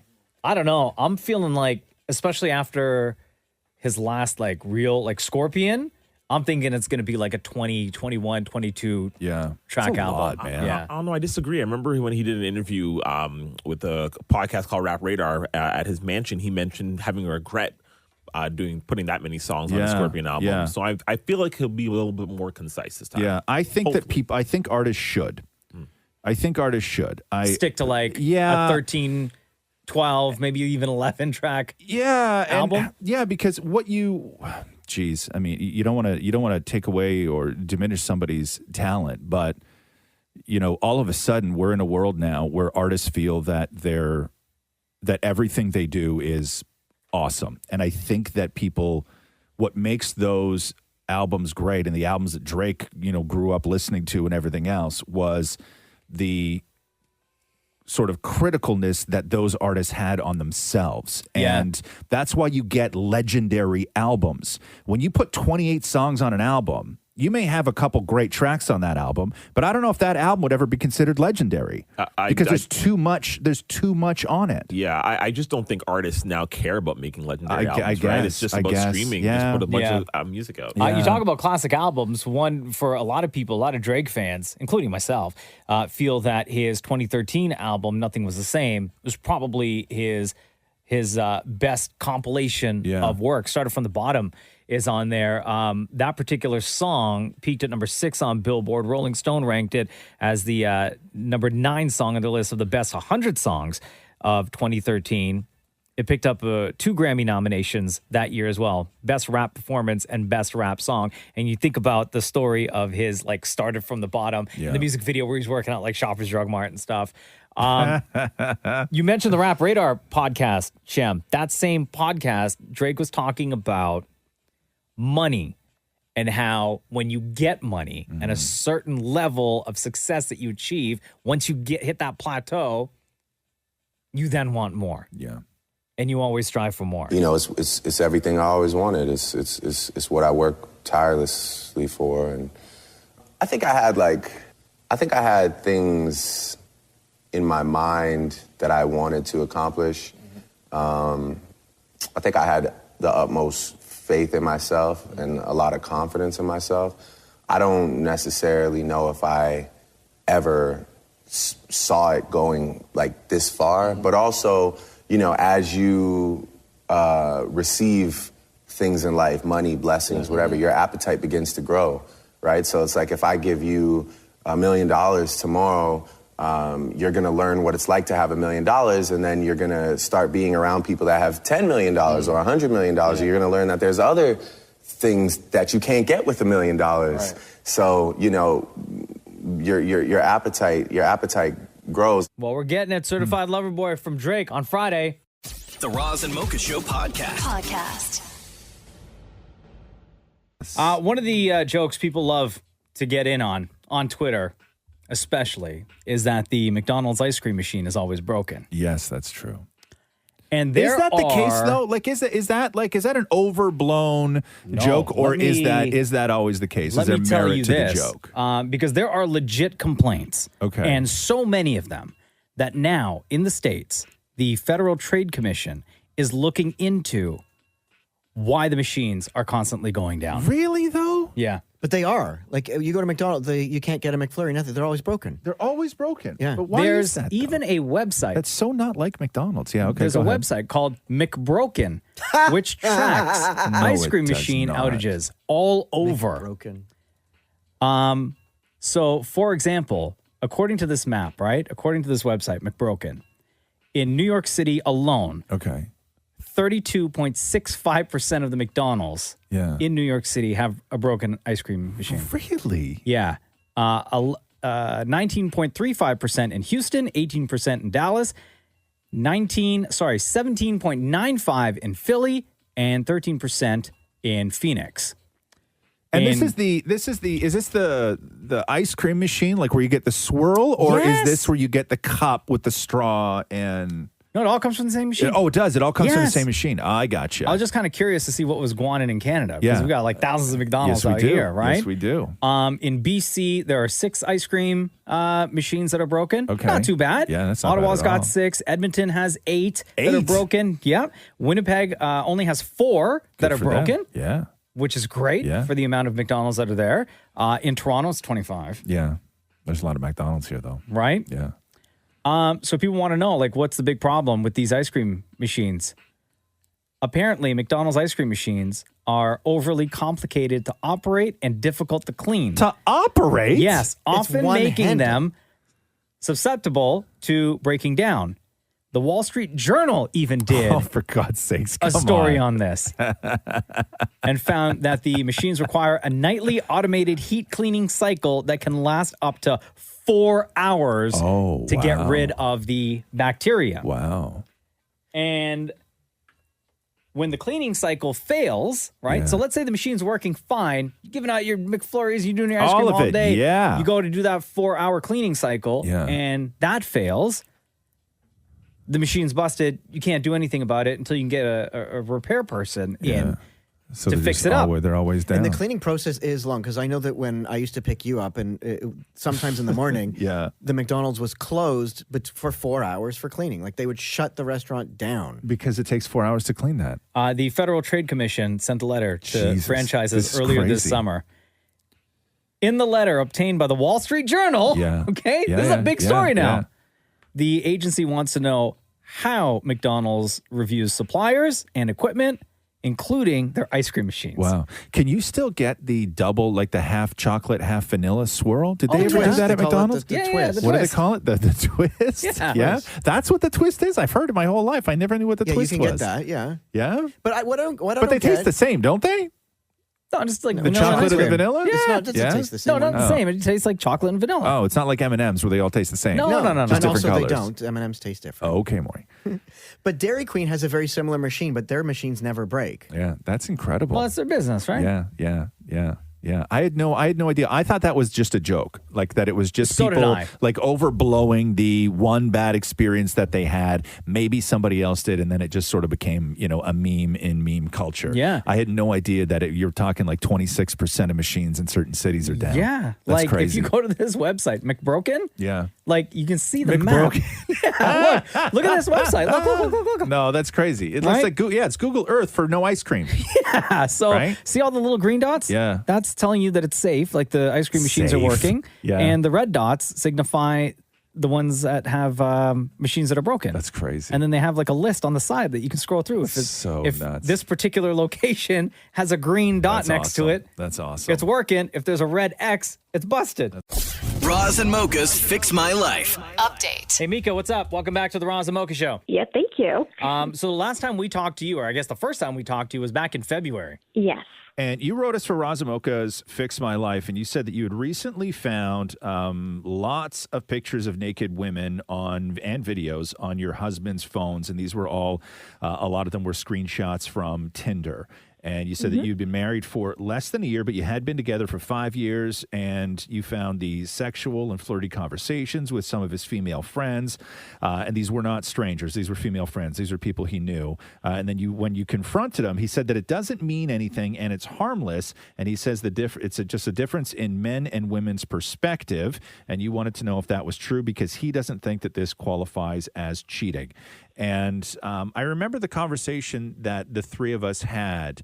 And what did you take away from that conversation? So I think the biggest thing that I took away from that conversation was the value of trust, obviously, which is a no-brainer. But I think, Roz, I think you mentioned that if in future, if I'm sitting together with him and if he's on his phone and if it's going to bother me, then, it's a problem. Mm-hmm. Like, trust is one of those things that needs to be like black and white, right? Like either I trust him or I don't. Yeah. And I kind of just had to be honest with myself and really lay it out to him as well. That, listen, you broke trust, you broke our commitment and loyalty in many ways. And those are the things I'm not willing to compromise on. So you screwed up in our relationship, and now it's up to you to fix it. And we'll tell everybody right now that Chris is on hold on the other line, and we'll speak to him in just a minute. But what is your current sort of status? What did you do in your life after the conversation? So after that, we decided to basically, give it a try. But I was still living separately from him for about 6 months, and we did couple therapy, and we would kind of go out on, dates once in a while and really have those honest communications, right? To be like, this is what I need and this is what you're not giving me. And this is what my idea of a relationship and a marriage is. And I'm not going to compromise on that. So I think it took a while for him to really understand and for me to understand that how he communicates, which is very different than how I communicate. But I think that was really the key once we started going through therapy sessions and figuring out each other way. And for me, was the biggest thing is just stop holding back, stop trying to not say something because I might hurt his feelings. Are you guys together or are you not together? We are together. You are we together. got in a few months ago, yeah, and now we're together. Okay. And how are things? Like, do you trust him now? I don't trust him 100%, and he knows that, and it's work in progress, right? But I definitely see he's been putting in a lot of effort into our relationship, and our communication has improved a lot. Yeah. And one thing I can say without a doubt is that he does love me, and I do love him. So, yeah. Okay. So you want to get Chris on the phone? Yeah. Yo, Chris, what up? It's Roz Mocha. Hey, how are you doing? Good, buddy. How are you? I'm all right. When you were confronted with this, with the pictures on your phone and the messages with friends and flirty and sexual, you seem to get defensive about it, right? Yeah. Why were you defensive? I don't know. I guess I felt a little invaded, I guess. But did you feel guilt? Did you feel that you had hurt your wife or no? No. You just felt that you got caught and you felt an invasion of your privacy. Yeah. And then do you still feel that way? No, I don't anymore, no. Okay, how do you feel now? I'd say I feel guilty now. Yeah. And what about all those flirty and like the sexual conversations via text that you were having with your female friends? Have those completely stopped? And are those women still in your life? No, that's completely stopped. Oh, okay. But are they still in your life? Like, do they still text you hoping to get an answer back? They do, yeah. How did you decide, or what was your train of thought? Because this is what I'm curious about. How did you convince yourself that as a married man, it was still okay to have Tinder on your phone? Well, the way I see it, I mean, it's basically the same as like going to the strip club. Same concept. In what way, though? Well, in just that you're seeing, I guess, naked women and being able to talk to them. But when you go to a strip club, those women aren't there they're not there to pick up. They're not there to hook up. Mm-hmm. They're working. They're working you. They're working. When you're on Tinder, Tinder is a hookup app. Right. So how is it the same? It's a two-way street. How is it the same as going to a strip club? I mean, that's just how I was approaching it. That's all. You're rationalizing it, right? Yeah, exactly. Okay. And so when did you realize, or have you realized, that it's not cool to have Tinder on your phone and use Tinder on your phone when you are in fact married? Yeah, I realize that now. Okay. After you got caught. So are you in are you in second chance mode right now? Is that are you doing all the work? Yeah, pretty much. Why did you need the Oh, wow, here we go. Mika, is he doing all the work, Mika? We're getting there. I wouldn't say all the work. Yeah. Yeah, I mean, I am doing all the work. I'm cooking, I'm cleaning. That's not the kind of work we're talking about. We're not talking about housework, bro. We're talking about working on your relationship and honesty and trust and building back that trust. Yeah, I know for sure. Like I'm definitely doing that. Okay. Like I'm trying to build that back. Let me ask you this, Chris. If you were to give Mika your phone right now, or after we got off the phone together, right? And she was to scroll through, is she going to find anything that you would hope she wouldn't find? No, absolutely not. Okay. No. Okay. Well, you guys are back together. It's a second shot at love, I guess, right? Yeah. Hopefully. All right. Don't screw this up, Chris, okay? No, I won't. Again. Mika loves you a lot. Oh. I know. And Mika, don't start rolling over. Don't be that easy, okay? Yep. You got it. Okay. You stay tough. Absolutely. Okay. Wow. Well, there you go. Mika, what an update. Do better, Chris. Love that woman. You got a good one. All right. With you right there. Okay. All right, gang. You guys have a good day. Take care. Bye-bye. All right. Thank you guys. Bye. This is the Roz and Mocha Show podcast. Demi Lovato slid into Emily Hampshire's DMs to ask her on a date. Are you serious? When? Yeah. Recently? I don't know when it was. So Emily Hampshire from Schitt's Creek. I don't know when it was, but they did become friends out of it and then talked about... They went on a date? But I don't know if they went on a date. They explain it in this clip. Oh, okay. I don't know if they went on a date, but whatever happened, it did lead to what seems like a really good friendship. Go for it. I don't care. So I have to say that you DM'd me. Hey, girl, yes. Like you on the show. We should kick it sometime. And by kick it, I mean like go on a date. I find you attractive or whatever. Like you made it clear that it was a date. Yeah. And I loved that because I was like, sometimes that's confusing, you know? Like, hey. Totally. Decades older than you, so kick it. I was like looking at You were like, I'm decades older. I don't think we'll find the same things funny. I was like, excuse you. And I sent you a really good meme. And you also said, think of Sarah Paulson and Holland Taylor. That was the funniest thing in the world because I was the Holland Taylor in that situation. A non-binary person can dream. You know what I mean? At the time, I was a she. She was dreaming. She was dreaming big. So I was like, what's the worst that can happen? And then I made a really good friend. You're a dope friend. I'm happy that we became friends. Me too. I wish you were 29. Yeah, it's so wild. So I want to know after Demi sent the initial DM of like, and by kick it, I mean I want to go on a date. Right. Like I want to know how the rest of the conversation went. Yeah. Well, it's interesting because when you know, if Demi Lovato or anybody on Demi Lovato's sort of level, you know, DMs you and they're like, hey, you know, let's go on a date, kick it. Like, you can't be super dismissive. Right. You can't, like, you just can't. Like, even if you're Emily Hampshire, even if you're not, like, gay or even if you're not whatever, like, it's still Demi Lovato or it's still whoever it is, right? Channing Tatum-Maurie said. It's still whoever it is. So you just start talking, I guess, and then you become friends. Yeah. I don't know. Like at one point in that text convo or in that DM convo, did it switch to, hey, take my number? Yeah, like nobody's calling Demi Lovato a creep, right? No, nobody's shutting down Demi Lovato. Because you hear the two of them and they have great rapport, right? Yeah. They've become good friends. Yeah. But that's another question, though. Can you become friends with somebody who you shut down? You know what I mean? It's always a difficult... Shem? Can you become friends with somebody that you shut down? Now, I'm not saying you've been shut down. Or no, I've been shut down. You've been shut down. I've been shut down. Okay. Yeah. Okay. And I found it really difficult to be friends because your ego gets bruised That's a little what bit, I'm saying. right? Yeah. And it's hard. And then, you just... Unless Demi is still trying. She may be. Yeah. Demi may still be trying. I've tried. I guess. Sorry about that. I've tried multiple times, failed. Yeah, failed. Couple times, yeah. Really? Yeah. Like, how hard? How hard have you failed?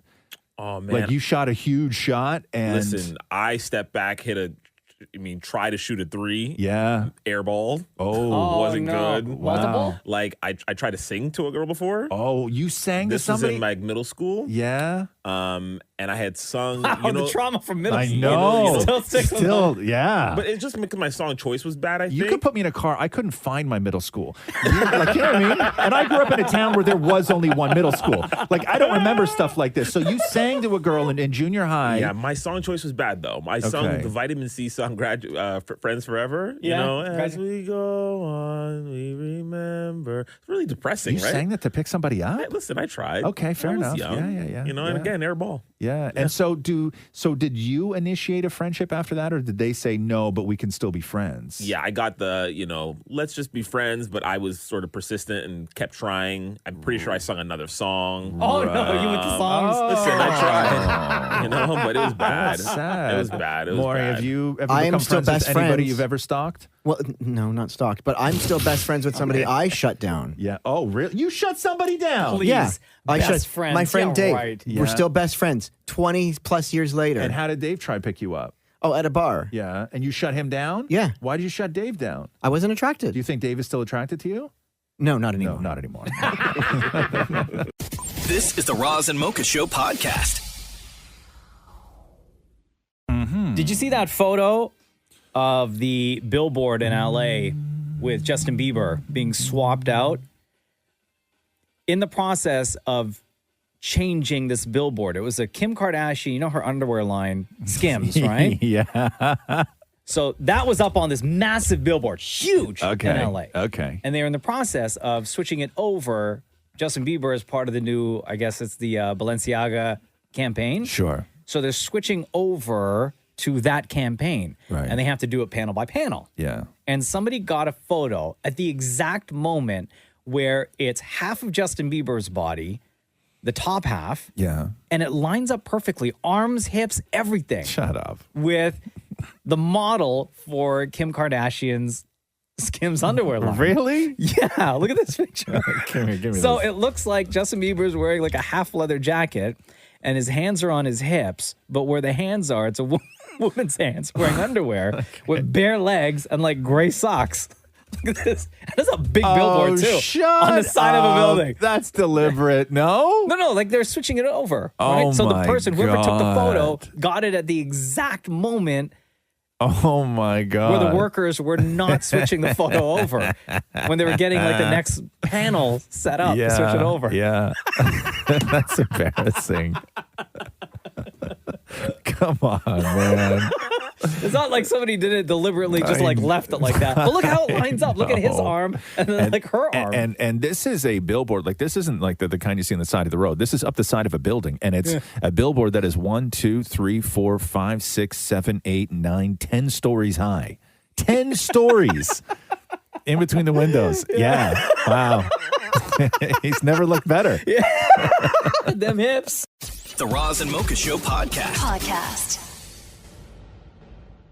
Hi there. It's Roz and Mocha. What's your name? Hi, I'm Kayla. What's up, Kayla? Good. I'm just calling to let you guys know that today is, hold on at me, the last day of my 2-year, mat leave. And my daughters and I, who are 4 and 2, have been listening to you guys for the whole 2 years. Hello. Hello. That's Emmy. We've been listening to you guys, and I just really wanted to say thank you because listening to you guys every morning really helped during this COVID and kind of strange mat leave I was on. Yeah. My daughters love you guys and love saying, let's do the news with you guys every morning. So I just wanted to call and say thank you for keeping the three of us going during this mat leave in this strange time. Well, hi. Hello. Thank you for spending whatever time that you have. It's obviously that you have a very busy household there. So we appreciate the time that we get to share with you. It really, really means a lot. Ironically, today is Roz and my 12-year anniversary of doing the Roz and Mocha Show. So not sure for exactly how long you've been listening. It doesn't matter because we appreciate you and love you just as much. Well, thank you. Do you want to say hi? Hi. Hi. So who wants to introduce the news then, since y'all love it so much? Do you want to say, let's do the news? You want to yell it like we do at home? Okay, ready? Okay, so this is Thea. She's going to do it. Oh, well, does she know the setup? She kind of got to know the setup, Kayla. Yeah, unless you want to do the setup. No, I don't want to do it. She'll do it. Oh, okay, go. She's the brave one. Okay, ready? You're going to yell it? Yell it really loud so they can hear you. Okay, I'm gonna do the setup, okay, and then you're gonna yell it, okay. So I'm gonna go like this. We're gonna do it this way. Hey, Mocha. Yeah. You ready? Yeah. Let's do the news. There we go. All right. Kayla, we love you and your entire family. Have a good day. Thank you. Bye, guys. A Roz and Mocha Show and Kiss 92.5 News Break. So after a delay of 13 months, Kanye's album's out now. What a disaster. Is anybody interested after that horrific rollout?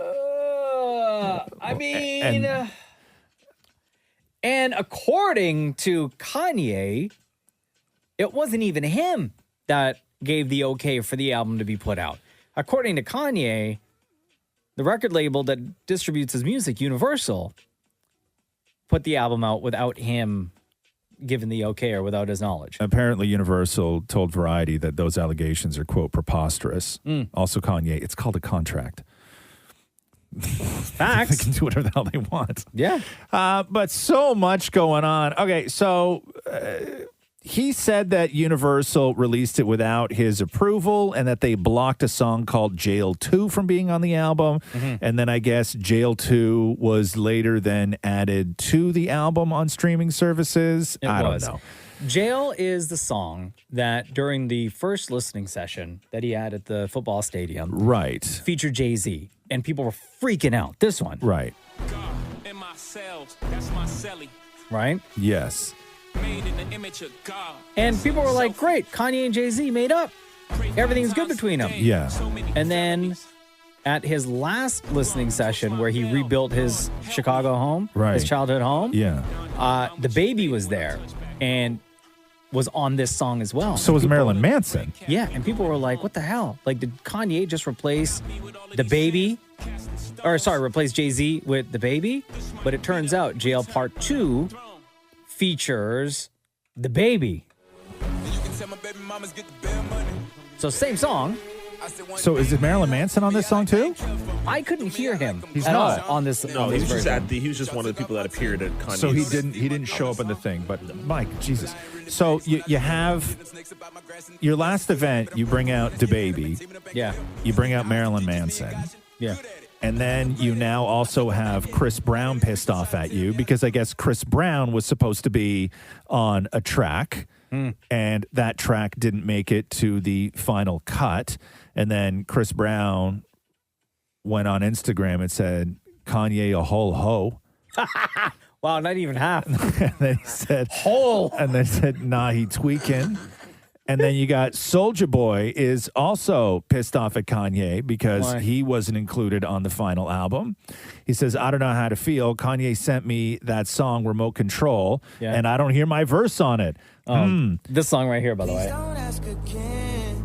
Who's up in the van? They my only fans. I was in my hovercraft, had another laugh. So I wonder if Chris Brown was supposed to do some of these vocals and maybe Kanye just replaced Chris Brown with his own No, vocals. so this is Soulja Boy. Oh, sorry, Soulja Boy. Soulja Boy.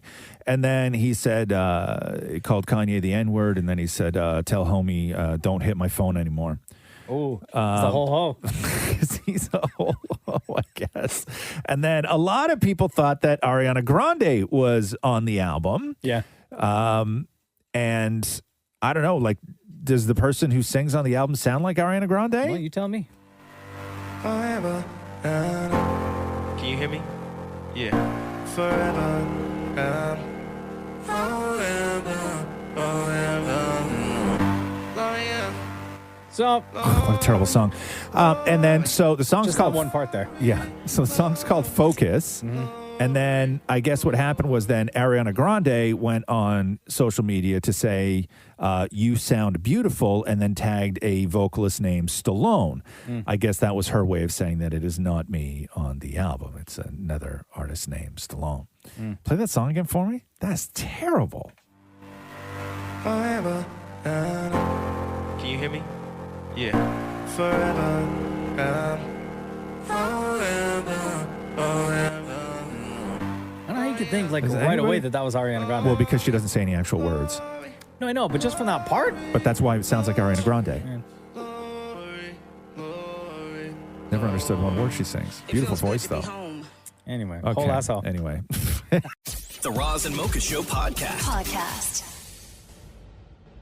Ed Asner passed away at the age of 91. Ed Asner, of course, he was the voice of the Pixar cartoon Up. He was the old guy, but you may remember him. I mean, if you're old, you remember Ed Asner from a lot of stuff, but he was also Santa in Elf.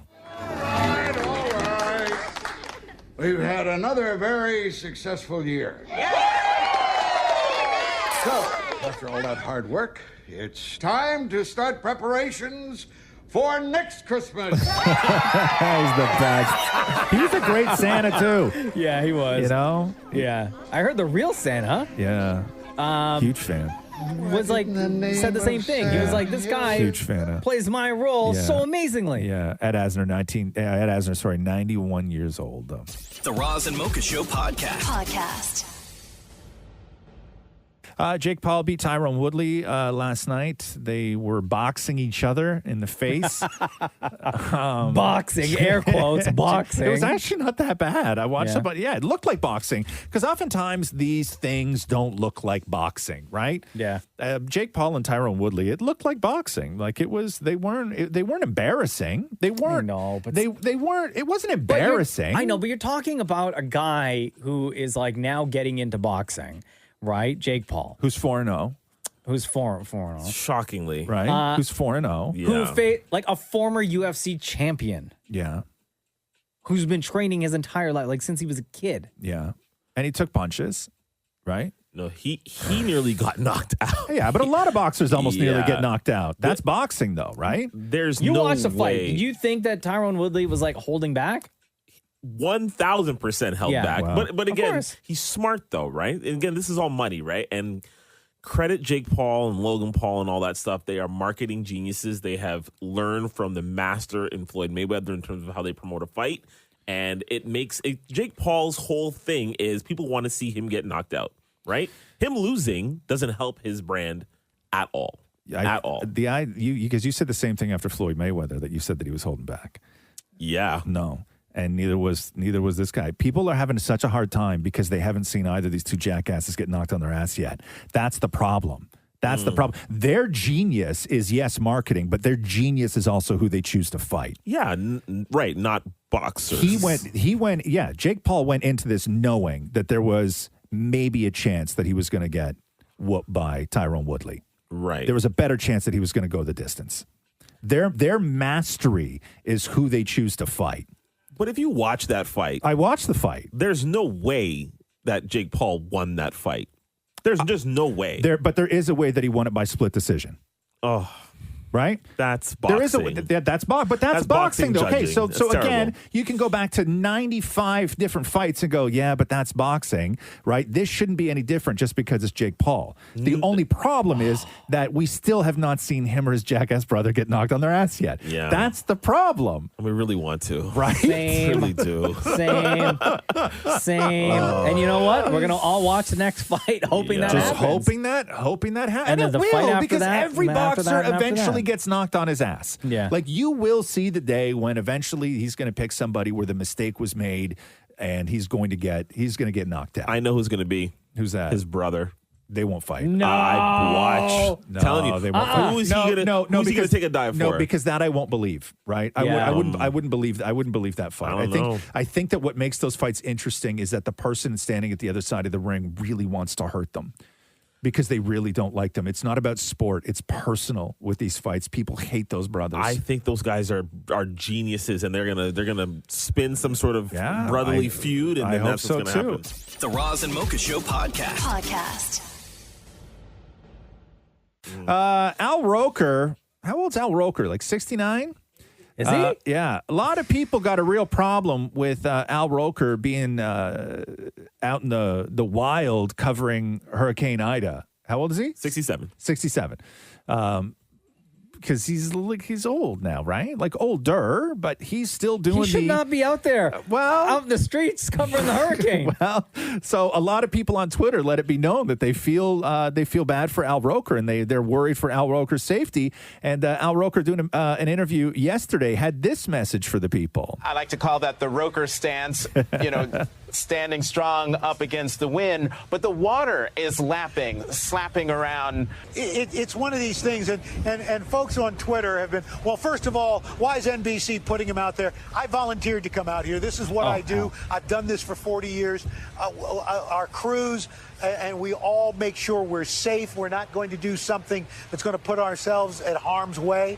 As much as I love the weather and I love NBC, I'm not going to risk my life for it. Secondly, a number of, well, he's too old to be doing this. Well, hey, guess what? Screw you, okay? It's going to keep up. Keep up, okay? Oh, damn. So Al Roker.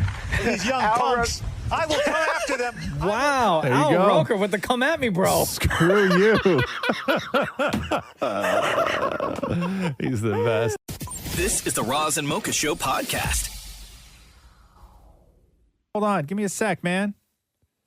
Nah. It's not the first time you said that, huh? Stop it. What is the matter with you? What is the matter with you? That's so not cool, man. Now I lost my place. Okay? You're the worst. You're the absolute worst. You're the absolute worst. Oh, here it is. Okay. Honey Boo Boo's back. That's what you were looking for? Yeah, because I know you like Honey Boo Boo, but only right now, only you're not allowed to call her Honey Boo Boo anymore. Why not? No, it's Alana or Alana, depending on how she says it. So she did an interview, and she's 16 now. She is not 16 years Yes, she old. is. Honey Boo Boo is 16. She just did a feature in, I don't remember what magazine it was. I don't think anybody really cares. Honey Boo Boo Magazine? Honey Boo Boo Magazine. But she said, Ain't no one bringing home the crown but me, Honey Boo Boo Child. okay. Wow. Remember when the world was obsessed? Bro, you better redneckanize. Yeah. She says my mama did not name me Honey Boo Boo. My name is Alana. That's the quote from the interview. Her full name, I didn't even know this. Do you know what her last name is? Do you know what the Honey Boo Boo's last names are? Child. No, it's not Child. No, it's Alana Frances Thompson. That's such a normal name. Yeah, such a normal name. Normal name.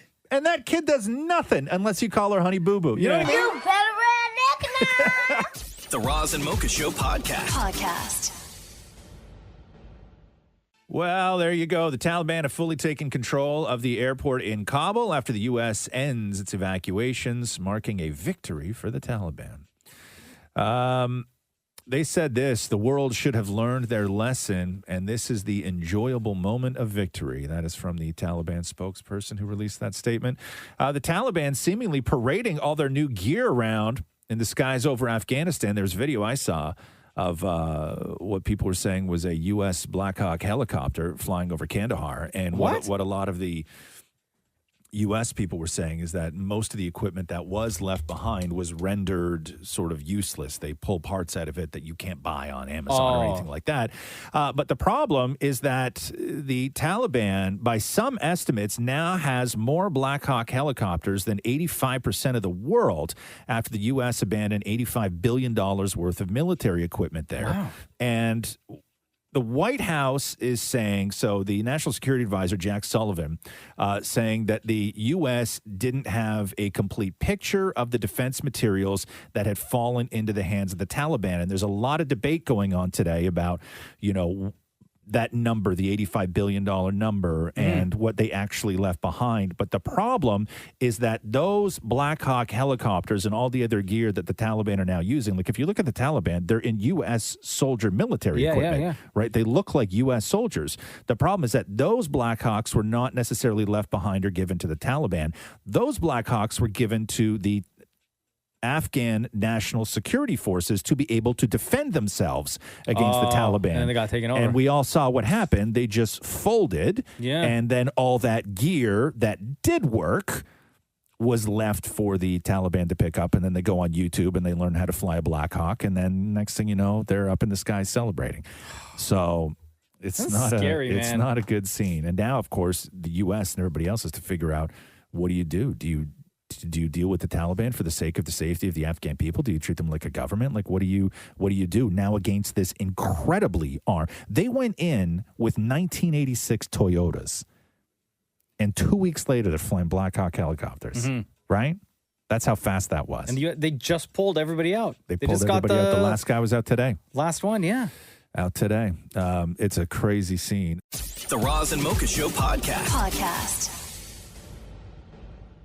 Shaquille O'Neal, Big Shaq. Big Shaq was on a podcast with a comedian named Salim the Dream, episode of Full Send podcast, where they were asking Shaq, who is a man of the world, he's been everywhere, which cities have, in Shaq's opinion, the best women. The best women? The best women. Where were the most attractive women? Like what city or Toronto team? And Dallas. Dallas? And New York and Miami. Toronto, you think? Yeah. Yeah. Toronto's off the chain. Yeah. Toronto. Are you into the black women, or white women? I'm into nice. To nice? Nice people. And I was an idiot. I was my first girlfriend, my daughter's mother, she was perfect. I messed that up. Oh, no. And then Miles's mom, Shawnee, she was perfect. I messed that up. So I was more of an idiot. Oh, no. Than I was a true man. And, but, to answer your question, Miami, Dallas, Toronto, and LA. There you go. Wow. We made the list. It's a lot of area codes. It's a lot. I know. And those area codes he didn't spit out because you don't want all the business out there. Well, because, Shaq couldn't say just one city because, maybe Shaq's got, girls in. Like he can't diss his Miami girlfriend by saying that Toronto has the best looking women. Right. Right. He's got to shout out all the cities where he's got ladies. Yeah. Right. Orlando. You got to be very diplomatic. Philly. Which city? Like who said? Which city is Dallas and Toronto? That's very specific. You know what I mean? Like that's very specific, right? The Roz and Mocha Show podcast. Camila Cabello was on James Corden last night, recalling the moment that she knew that she had fallen in love, or at least for her boyfriend, Shawn Mendes. You just realised that it was 5 years ago that you and Shawn were sat on this couch, and I was saying, there's no way you two aren't a couple. I know. And I remember he was like, I like her. She's the one that doesn't like me, or something like that. And at that time, I was, completely in love with him. And he was the one that...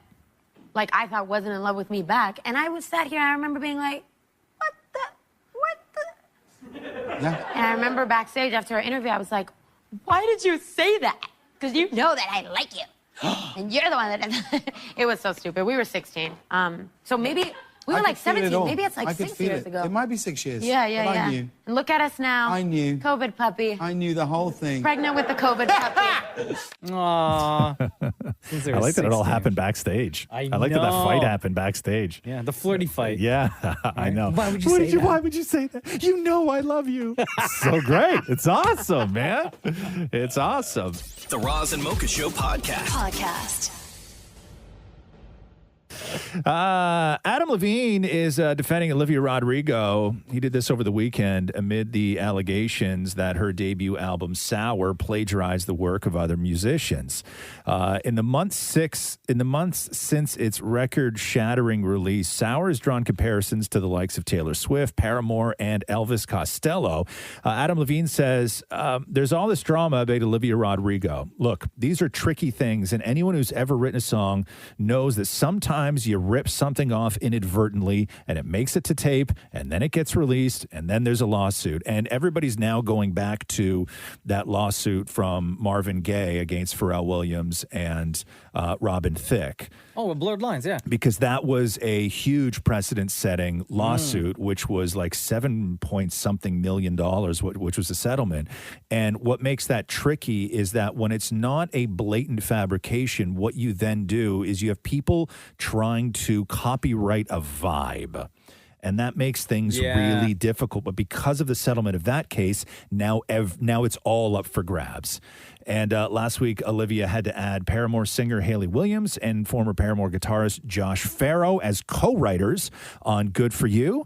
Oh, wow. Which a lot of people said sounded just like Paramore's 2007 song Misery Business. Olivia Rodrigo has also listed Taylor Swift on the tracks Deja Vu and One Step Forward, Three Steps Back. So that's the way that you have to do it now, is that you get accused and then you have to go and Even add if you're these. drawing inspiration from Yes, somebody. you have to go now and add these people as co-writers. The only cool one out of the whole bunch was Elvis Costello, because Olivia Rodrigo was accused of ripping off Elvis's Pump It Up, which came out in 1978. And then when fans started going in on Olivia Rodrigo and they looped Elvis Costello into it, he said, "This is fine by me. It's how rock and roll works. You take the broken pieces of another thrill and you make a brand new toy." That's what I did. So that was Elvis Costello's that's so reaction wild. to that. The Roz and Mocha Show podcast. Soulja Boy is going in on Kanye West. So the story with Soulja Boy was that he was supposed to be on Donda, and I guess Kanye courted him real hard and went at him and was like, "I really want you on this." And then Donda was released, and Soulja Boy's verse wasn't on it. But I guess Soulja Boy was like talking it up a whole lot, like leading up to the release of Donda, and he's pissed that Kanye didn't say anything to him. So this is Soulja Boy giving his opinions on what Kanye did. It was just more of a thing to where explaining it to my fans, so where they not in the dark about the whole situation. But as far as like when it comes to music, man, I'm always open to create. Like it ain't nothing like that when I'm just like, oh, I ain't gonna never work with Kanye again. You know what I'm saying? Like he blamed it on Universal. You saw that tweet where he was like, "Yo, Universal." That's cap. That's cap. That's cap. Wow. That's cap. He just only reason he said that. Why you ain't said that before the album come out? You wait till I express myself on social media and then you made an excuse. Just say you left Big Draco off the album, but you know what you did. Don't put it on the label. I don't give a damn if he mad. I don't care how he feel. You know what I'm saying? Hey, man, you could have called me. Before the leak, before everything, you could have called me and said, "Draco, this the reason why your album, this the reason why you didn't make the album." Yeah. Don't have me reading social media and you saying, "Oh, it's because of the label." Just like you called me personally and asked me to be on the album, just like you personally sent me the beat in the song, just how you personally been calling me every single day till the album came out. You can't personally call me and say you didn't make the album. I kind of agree with him, though. Of course. Right? Of course. That's a terrible thing to do to somebody. Yeah, to beg and beg and beg. And then the album comes out and you're excited because you're on a Kanye West hyped up album that's been hyped up for 13 months now. Yes. And you don't hear your verse. By the way, the song he was supposed to be on is remote controlled. It's this one. Don't ask again who's up in the van. They my only fans. I was in my hovercraft, had another laugh. How you roll with them when you know I'm him. Got it on remote. So even still, after Soulja Boy said all that, like just silence from Mr. West. Like, he's not going to say anything, right? No. There's a long list of famous actors who have been cut from movies where, like, you go through the audition process and you film scenes, and then I guess they notify you or your agent that the entire part was cut. That sucks. Apparently, Paul Rudd was in Bridesmaids. Was he really? Yeah, got cut. Maya Rudolph was in Anchorman, got cut. Harrison Ford was in E.T. and got cut. Angela Bassett was apparently in Mr. and Mrs. Smith. Oh, yeah. Yeah. I like her. Of course, Kevin Spacey and All the Money in the World. Ellen Pompeo was apparently in Eternal Sunshine of the Spotless Mind. Remember Eric Stoltz, Back to the Future? Eric Stoltz was the Marty McFly character in Back to the Future, and they actually filmed scenes with him. Like, there's scenes that you can watch where it's like Eric Stoltz in the Marty McFly outfit with like the puffer vest and everything on. Yeah. Right? Let me see who else I got here. Tim Roth was supposed to be in Once Upon a Time in Hollywood. I like Tim Roth. God, I still love that movie. Once Upon a Time in Hollywood. Did I ever see that? I think I saw it. The Tarantino one that came out like last year, something like that? No, I didn't watch that one. You didn't watch it? You didn't see Once Upon a Time in Hollywood? No. What's the matter with you? With Leo? Yeah, DiCaprio? yeah. It's like Brad Pitt, Leonardo DiCaprio, and Margot Robbie, right? Margot Robbie. That's a great cast. Yeah, dude. Once Upon a Time in Hollywood is my favorite Tarantino movie. I should get around to watching it then. Yeah. How have you not even accidentally watched it? I don't know. Like, do you not? It's a great cast. It's a great cast. Yes, Wow. it's a great. It's a very good cast. Robert Downey Jr. was apparently in Gravity. Was he really? Yeah. Oh, wow. Yeah. I don't know what he would have done in Gravity, but they cut him. But yeah, that happens. It happens all the time. But you assume that the director, somebody would tell you. Like Robert Downey Jr. isn't going on opening weekend to see Gravity, only to realize he's not on it. Like he's not in it. Yeah, he probably still hasn't watched that movie. Right. Like what Kanye did with Donda and all these people who he begged to be on the record and then didn't make the final cut, but he didn't tell them is just so wrong. Yeah, foul. Like, one, it's no way to treat an artist, but two, I assume they're friends. I know. Well, not anymore. Right? Not anymore. The Roz and Mocha Show podcast. Just an hour after it was announced that Mike Richards was fired as executive producer from Jeopardy and Wheel of Fortune, one of Jep's most beloved champions, James Holzhauer, took to Twitter to say this. Do I think Mike Richards' podcast comments were appropriate for polite society? No. But did he deserve the benefit of the doubt for the job that he did running Jeopardy? Also, no. Oh. And then Who's this guy, Jeff? So James Holzhauer. Oh, so there's the big three, right? Ken Jennings, James, and then I don't remember who the other guy is. God, one of the other nerds. But they're the big three that did the super tournament of champions. Those three guys. Did they face off against the robot? No. There was the three of them. okay. There was the three of them on the podium. I don't remember who the other guy was. He was good too, though. But I like James a lot. And then what's that? Yeah, Brad Ruttner. That's the other. That's the other guy who's really smart. And then James also tweeted out a gift from the Wizard of Oz, which was Ding Dong, the Witch is Dead. Oh, no. Yeah. Tell us how you really feel, bro. So Mike Richards did one day of tapings before it all went to hell for him. And then he, I guess, quote unquote, removed himself from the host position. And then it was all just too much because as we had said when this was all going down, that Jeopardy has always had one thing that other shows wish they had, and that was integrity. Yeah. Jeopardy was always, they just leaned so heavy into the integrity of the show. And as soon as all the stuff went down with Mike Richards, that was the first thing to go. And so despite leaving his role as host, he hadn't yet stepped down from executive producer. And Sony Pictures Television told staff that we had hoped that when Mike stepped down from his host position at Jeopardy, it would have minimized the disruption and internal difficulties we have all experienced these last few weeks. That clearly has not happened. So, fired. There you go. Roz and Mocha Q&A. Well, here we are again.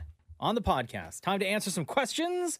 We'll head to the phones first, as we always do. Hello, Victoria. Hello. How are you today? I'm good. How are you guys? Good. Welcome to the Roz and Mocha Show podcast. What is your question? So my question is, who's the better singer between Maurie and Mocha? Oh, God. How do we determine that, fellas? Well, frig, what do you mean, how do we determine it? Obviously, we have to sing. But I wasn't prepared for this. Well, I'd say you, but I'm going to give it the best shot. I know I'm not a good singer, except for in the shower. I don't think anybody would say that Maurie would be a better singer than Mocha, but I don't know if we've ever heard Mocha sing in any sort of serious What's way. the song? What's the song? We Hey, have to Shem, have. help us out here, man. Shem's the singer. I in have this one room. ready. You have one ready. So you prepared? Hold on, what? That's not fair. Wait a second. You prepared, but Maurie sets up these calls, by the way. Did you tell Mocha about this? No. Why? Well, he gets the sheet. That's not fair. No, you can't prepare. not cool. No, new song. Throw that paper away. This is the song Not I cool. last sang. No, not cool. Well, I can throw the paper away. It's Not still the cool. song I'm using. No, not No, cool. we're gonna Not pick a new cool. song. Yeah, we're gonna determine the song. No, it's not. No, hang on. It's not the song you know all the words to. Doesn't matter. It should be a song that, like your karaoke song. No. It should be a song that you can sing well. No, Shem, help us out here. What song should they do? I think Maury's legit mad. He's sitting there. I know. Victoria, what you Well, can't see is Maury sitting there. Why are you so mad? And he's shaking Because his I don't head. see why it matters. But why didn't you tell Mocha about this? He gets the sheet. That's not. It's your job to tell Mocha about this. Do you? Here's the thing. I didn't prepare. It's a song I like to sing. I know, but you came out here with lyrics. You knew what was happening. Yes. Right. So why didn't you tell Mocha? This is you fixing it, so maybe you have a shot at winning. I'm not going to win. I know, but why? I know it. Look at it's. We so. know, but- We know that. That's the story behind it, man. Okay. Shem, what song do you have that you prepared? And Maury? and it has to be a song that both Maury and I somewhat know, I guess. Somewhat know. Yeah. Right? How about just keep it simple? Do Twinkle Twinkle Little Star. Everybody knows no, it. because that's not a song you sing. What are you talking about? It's Twinkle, Twinkle, Little. Like, I have Journey, Don't Stop Believing. Yeah, let's do Twinkle Twinkle Little Star first. Yeah. Okay. That's a great Do track, we need by a the way. backing track for this? Hold on. I get it. Yeah, see if But you I can don't know the words find to that. What's that? I don't know the words to that. Oh, so you didn't print them out ahead of time? It's a cheat? I have Journey, Don't Stop interesting, Believing. interesting. Okay, so a fair competition is not what you're into. Okay, I Maury, get would that. you like to go first? I know Maury's the gonna go first two lines. Okay. Which here we go. are Twinkle, Twinkle, Little. No, okay, I know the first line. okay. When do I go? I guess it doesn't matter. In a second. Okay. And now you go. Twinkle, twinkle, little star, how I wonder. Okay, stop for a second. how Okay, can you hear the are. music at all? Yes. Okay. Okay. I'm gonna go with Journey. Okay. No, and we're Don't gonna Stop Believing. start this again. Yeah. We're gonna start this again. Okay. So here we go. Little musical intro. And Maury's so I mad. know. Okay. And here we go. Here we go, Maury. Twinkle, twinkle, little star, how I wonder. Can you hear the music? I'm gonna Yes, would say you no. stop interrupting the music? Okay. I'm not the one interrupting the music. Okay, one more time. From When the do top. I get to sing the From song the I top. have? I don't know if you're going to get to today. It's a great song. Yeah, it is. Not as good as Twinkle Twinkle Little Star, though. Okay. Ready, David Maury? Okay, I have a better idea. here we go. Three, 2, 1. Twinkle, twinkle, little No. star. Okay. Can you, I don't understand. Why don't I do the song I have? I don't want on to that stop music? with the song No, you have. I'll do these stop, lyrics. No, stop That with the song you okay. have. We're doing Twinkle Twinkle Little Star. We've all agreed on it. This No, is we what have not. This is what the competition is based on. Okay, so one more time from the top.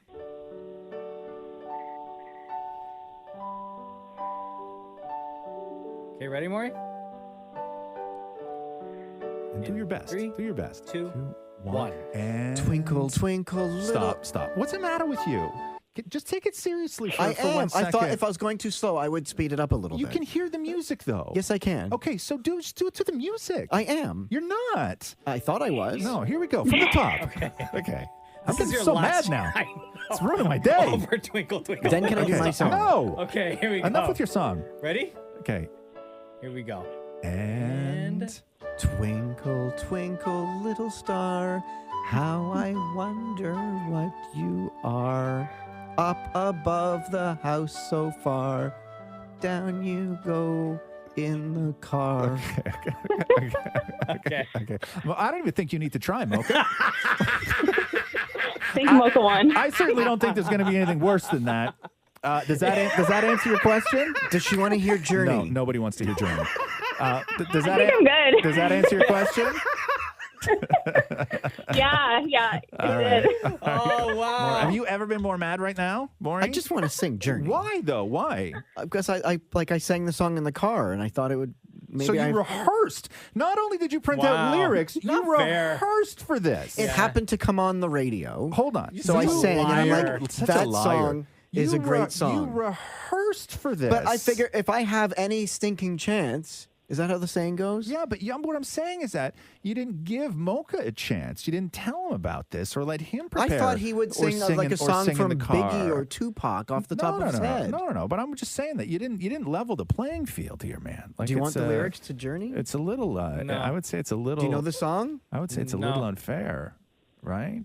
Just a small town girl. He's trying to do anything he can. Living in a... I thought for sure that he would tell Mocha and that you guys would have like a song prepared and. That's what that's what I was hoping for. Yeah. Yeah, no, for sure. But I think that we did enough though, where you would know that there's just no possible way that Mocha could do a worse job on Twinkle Twinkle Little Star. I think you're right. Yeah. Love you lots, Victoria. All Thank you. Love you guys. Bye. All right, bye-bye. Britt says here, extremely difficult question for you today, friends. Drum roll, please. Toilet paper, over or under? Okay. We've had this discussion many times before. It's not a difficult question unless you live. Legally, it's over. Unless you live in my house. What do you mean legally? Like, that's the rule. That way, because if it's under, the roll can continuously turn. It can over. It kind of locks itself in. It can always continuously turn. It always continuously turns. No, but under gravity pulls it down. But it's just the other way. Yeah, but it's it just facing the stops in the wall. over. It Like, doesn't stop. Nothing stops. It has a better chance of stopping on the over. The patent for toilet paper, and we've had this discussion many times, clearly shows it in the original patent for the toilet paper and the toilet paper roll, with it being over. That was the intended way, or as Maury would like to say, the legal way of putting toilet paper on a roll. However, if you're in my house, the girls that I live with, Catherine and Roxy, it is under all the way, and anytime I attempt to change it, I walk back into the bathroom and it's flipped the other way. Well, and have you thought of printing the patent and taping it to the wall? Showed it to both of them. I've showed it to both of So them. do you think maybe they just do don't it now care. out of spite? No. I think they prefer it that way. Oh, they prefer the because other it way. pulls quicker. They prefer it to be under. Because it pulls quicker. No, I don't know why. I think it might be an aesthetics thing. I don't know why. Maybe I have no idea why. I don't know. We why. do over every now and then. If my wife puts the toilet paper roll on, like if one finishes, she puts it on. Sometimes she puts it, and I don't think for aesthetic or for preference or anything. It's just the way it ends up. She just puts the roll on. And if it's under, I always switch it back to over. Well, and that's my why if you have preference. guests, you can, if it's over, you can fold it nicely so that it looks like it's at a hotel. Like in a hotel. They do fancy things with toilet papers in hotel. You can't do that when it's under. You can only do that when it's over. And I always feel like I have to reach behind and go digging for it if it's under. You know what I mean? Right? Like it's just a small town girl living in a lonely world. Right, Maury? Is that how she that took goes? the midnight train there we going go. anywhere. Stefania asks here, and this is great for you, Roz, to answer. You'll be very helpful with this. We just rescued 2 kittens from a local shelter. I haven't owned a cat since I was a kid.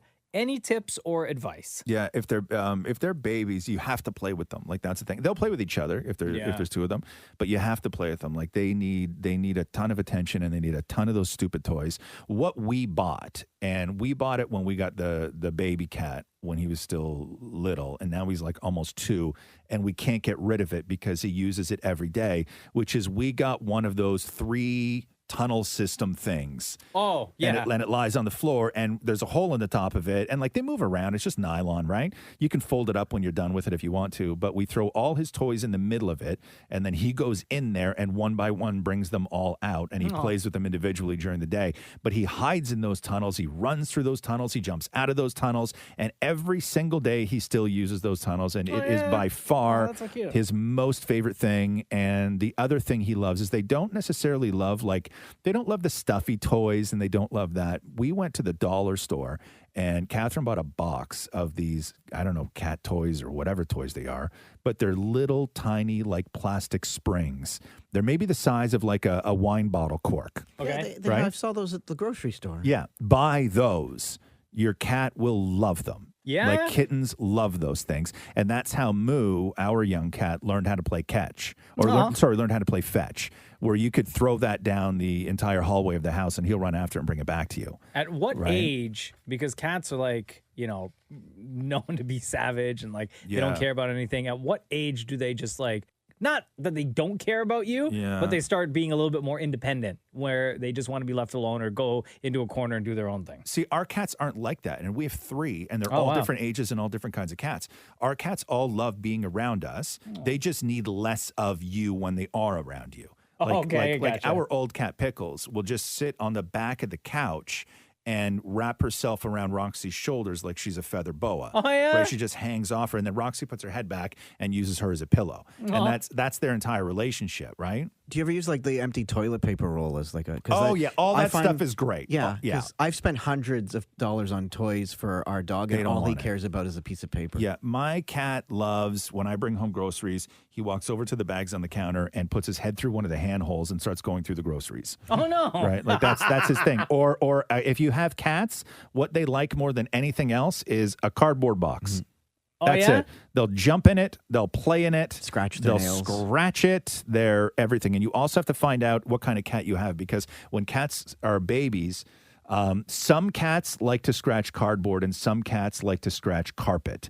And you have to figure out which kind of cat you have, because we have 2 cats that are cardboard cats and 1 cat that's a carpet cat. Do you have one of those scratching posts? Yeah, so we have one that lies on the floor that's almost like a carpet-like thing. Oh, okay. And one of them scratches that. The other ones scratch the cardboard that we have. So you just have cardboard everywhere? No, you can get scratching posts that are cardboard. Oh. It's like tightly packed corrugated cardboard. Yeah. And the other cat won't even go near it, has never been interested in it, Really? but only goes for the carpet scratcher. So you have to find out which you have. Have you ever thought of getting a harness and taking your cats for a walk? I've seen this in the park where people have their cats in the park on a harness. I have too. I don't like it. I don't think a cat wants to be on a harness unless you have one of those cool cats that, like, you see those videos of guys on YouTube where the cat's on their shoulder and they're climbing like Kilimanjaro and stuff like that. There's cat backpacks. Yeah, I don't even think cats want to be in a backpack. Yeah, I don't think so either. Yeah, no. I saw a woman right by where my mom's apartment is. There's a church, and it was the winter. It was like February, and I went to see my ma, and I saw a woman walk out of the back door of a church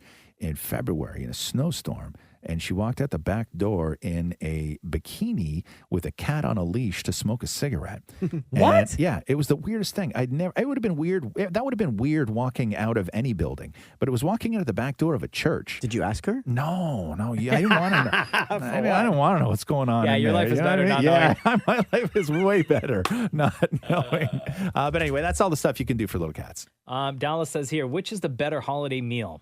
Turkey or roast beef? What's the holiday associated with roast beef? For Rosh Hashanah, you want roast beef for that holiday. So is that a thing? Is that what you guys eat on Rosh Hashanah? Hag Sameach, because it's Rosh Hashanah right now. Right. So, but is that a typical Rosh Hashanah? Yes, you would do a roast. But, but I'm going to say for Christmas or Thanksgiving, turkey. That's my answer. No, but what's the better holiday meal, though? Oh, turkey. Yeah. I love beef, though.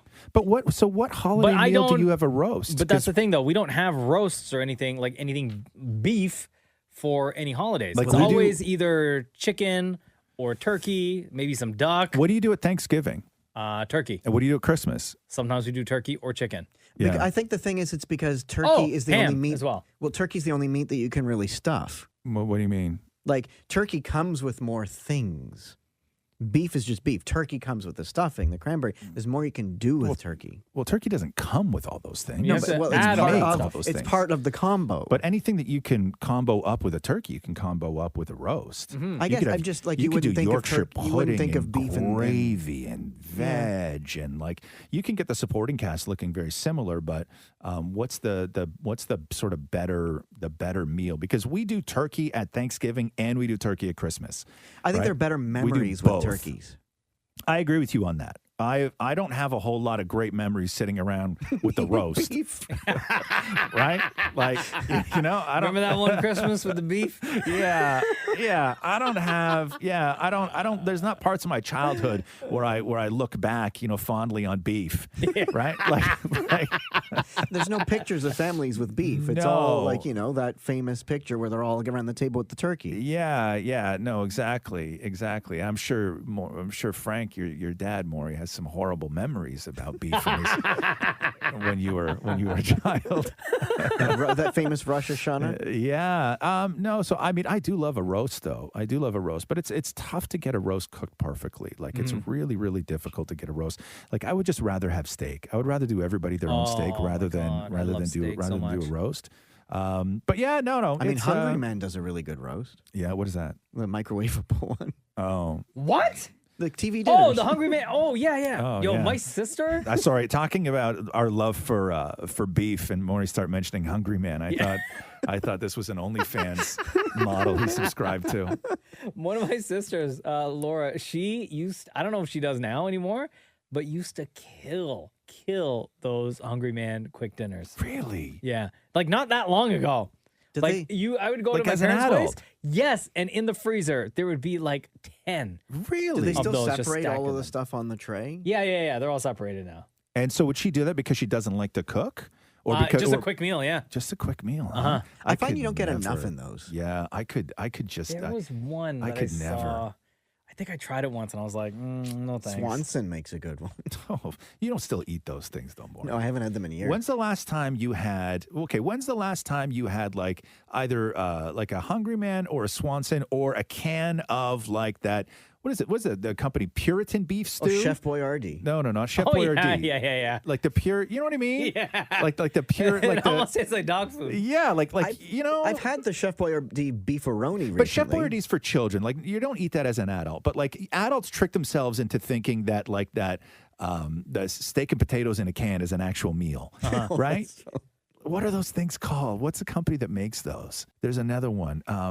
Like Chunky? Chunky, yes, thank you. Yeah, as an adult, like prior to Jenna. When's the last time you had a can of Chunky? The last time I had it was like a few years ago. I bought one can because I just wanted to see if you still liked it. Yeah, what the flavor was like, and it was. My favorite was always chunky clam chowder. Yeah. Oh my God, that's nasty. I have the chunky stew, not clam chowder. Yeah. You can't get clams I would out of a always can. do clam chowder. That was my favorite, and I had it, and I felt terrible afterwards. But before I met Jenna, you'd open my cupboard, and when they were on sale, I used to go ham on every single version of them. Yes, I used to buy all of them and stack them. For me, it was the beefaroni, the Chef Boyardee. Yeah, when you're a kid, though. No, adult. Really? Yeah, when I work overnights before your shift, you would open up a can and nuke it up. Oh, everything is just so soft in those cans. Like everything. I know. And it didn't matter. It didn't matter what the noodle was. They all tasted the same. Exactly the beefaroni, the one, it was tubed beef.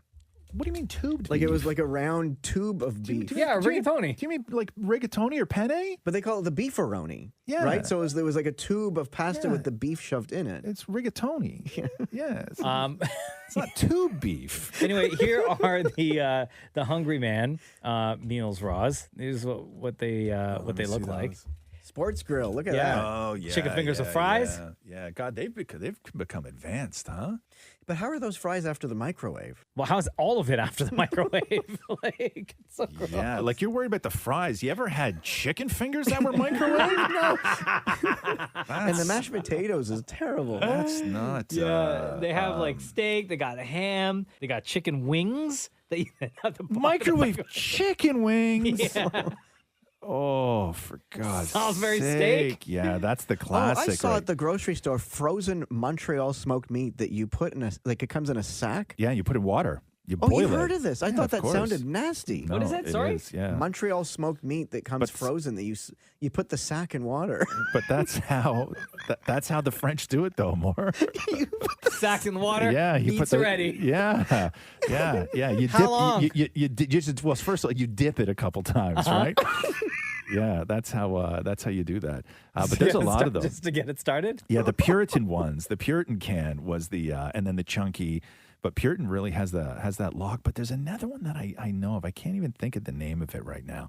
It's almost Texas style. Like it's got a weird like logo where it's like it's like steak something or other. I don't know what it is, but that was the one that I used to enjoy. Was it like a was lot. the can like brown? Was it like a It's brown? brown with like yellow writing on it. Yes, Yes. I know that. But I don't know what that is is. it Del Monte? No, it's called like I don't know what it's called like.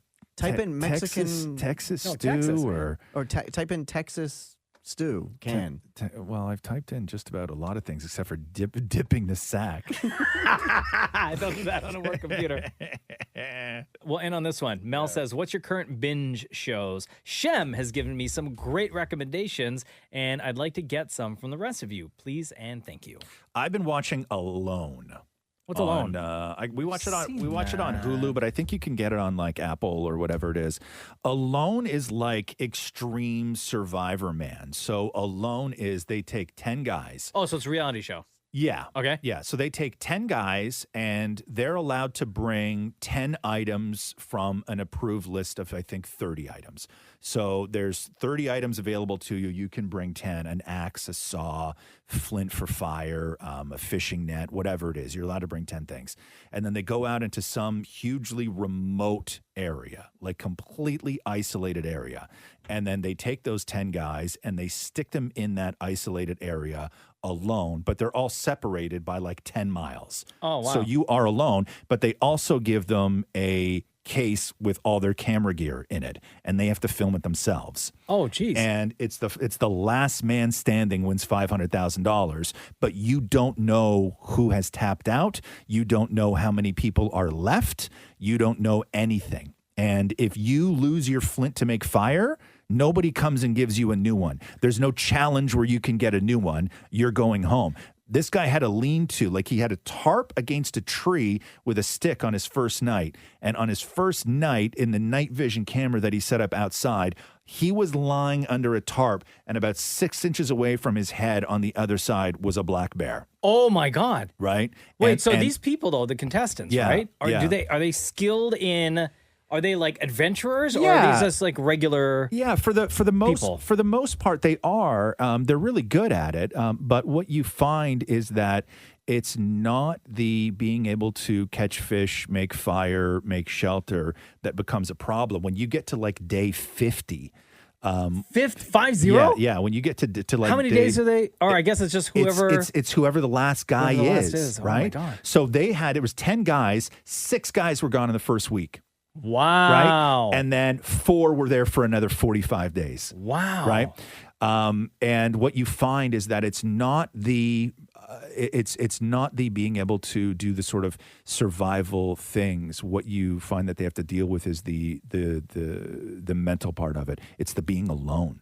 What happens if you Right? get hurt though? Like if they're out there by themselves and they Yeah. only have the camera gear to film everything. They do periodic medical checks, but that's Okay. not on the show. Like they Oh, go, I okay, think they okay, do medical checks, but that's not on the show. But it's incredible. Like you just watch these men go crazy.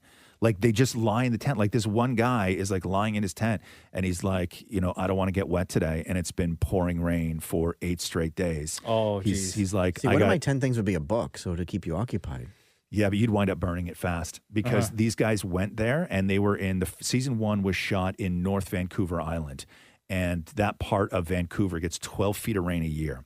And so it was raining 8 days for every 1 day that it wasn't raining. Yeah. And everything there was wet. So even doing the basic things like keeping your shoes dry, starting a fire, not having the fire go out, everything that is just basic became impossible. So if you want to give up, right? Like those Yeah. 6 You have a people. radio. They give you a radio. Oh, okay. and You tap out and they come get you immediately. Gotcha. One guy Wow. he was no good at catching fish and there was no animals there for him to hunt. So he set up these these rock traps that he made to catch mice. That's how desperate he was? Okay. That's so gross. And then he sat there with a rock on his lap and his knife, and he skinned a tiny little mouse and then stuck a tiny little mouse on a stick and put it over the fire and ate it like a single chicken wing. And he did that for weeks. He only lived on the mice that he was able to Couldn't catch you in just his become traps. a vegetarian and just eat the plants? No, because that time of year, there's no. Okay, so you could eat the plants. No, but like you could tap a tree and like suck the sap. no, but that's not going to like that. That's next to impossible to do. First and of also, all, you're supposed. Then you have to know like what plants are that's not the whole poisonous, thing. right? That's the whole thing. Like this one guy's going out and he's eating. He's just like reaching into the water, but he knows which weeds you can eat. Yeah. Like he knows which ones are safe to eat and which ones are not safe to eat. And so you have that knowledge going in, but it only comes down to the mental game. And what's the prize? $500,000. What was the longest somebody? 50. It was 56 days. Holy, 56. Yeah. This guy was 56 days. And when they came to tell him, they were like, they came and they showed up on the screen and they were like, we told so-and-so, Alan, that we were going to come and do a regular wellness check on him. And then, so the cameras are there. He just thinks that they're taking his pulse and everything else to do a wellness check. And they said, Alan, they go, it's over. And he goes, what do you mean it's over? And he's like, everybody's gone. And his first reaction was, so soon? No. Yeah, dude. Yeah. This guy was, Baller. he was, and then in his interview Wow. afterwards, he was like, honestly, I was fully prepared to do the entire winter and had already started making spring plans. What? Yeah. Oh my God. Yeah. He was willing to stay for as long as it took. Wow. He would have been there 100 days. Wow. If it, Do you drink, I guess yeah. you could drink. You would drink your own pee. No, you don't drink your own pee. Yeah, that's not you. You find it. They build shelter. You got to find a fresh water source. If you can't find a fresh water source, you have to build fire to start boiling water, so you can drink it. And that's really their day to day. Wow. It's nuts. Yeah, it's That's crazy. insane. Yeah, So you're watching that show? Yeah. What do we watch? I kind of like stick to the same. Ted Lasso is always my number one recommendation to people. We watch Truth Be Told on Apple. If you haven't watched Physical yet on Apple, that is amazing. Yeah. There's a new show on Netflix coming out called Maid.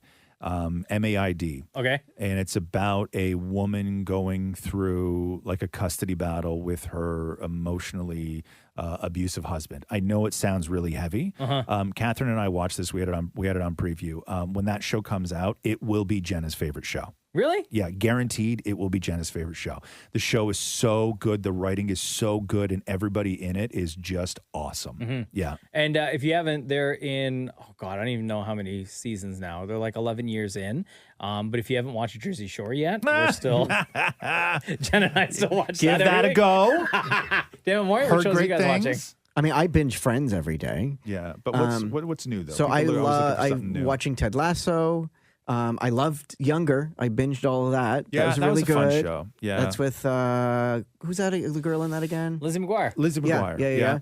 That Hillary Duff. and Grace and Frankie is I just love that we show. watched that. Also, I got Shem into what's that show? Yellowstone. Yellowstone. Baby. Yeah, that's a good one. Did you watch too. the whole thing, Shem? Did you Oh finish my it? God! Thank you, Roz. Yeah, Unbelievable it's a good show. It's It's a good basically one. it's Succession on a ranch.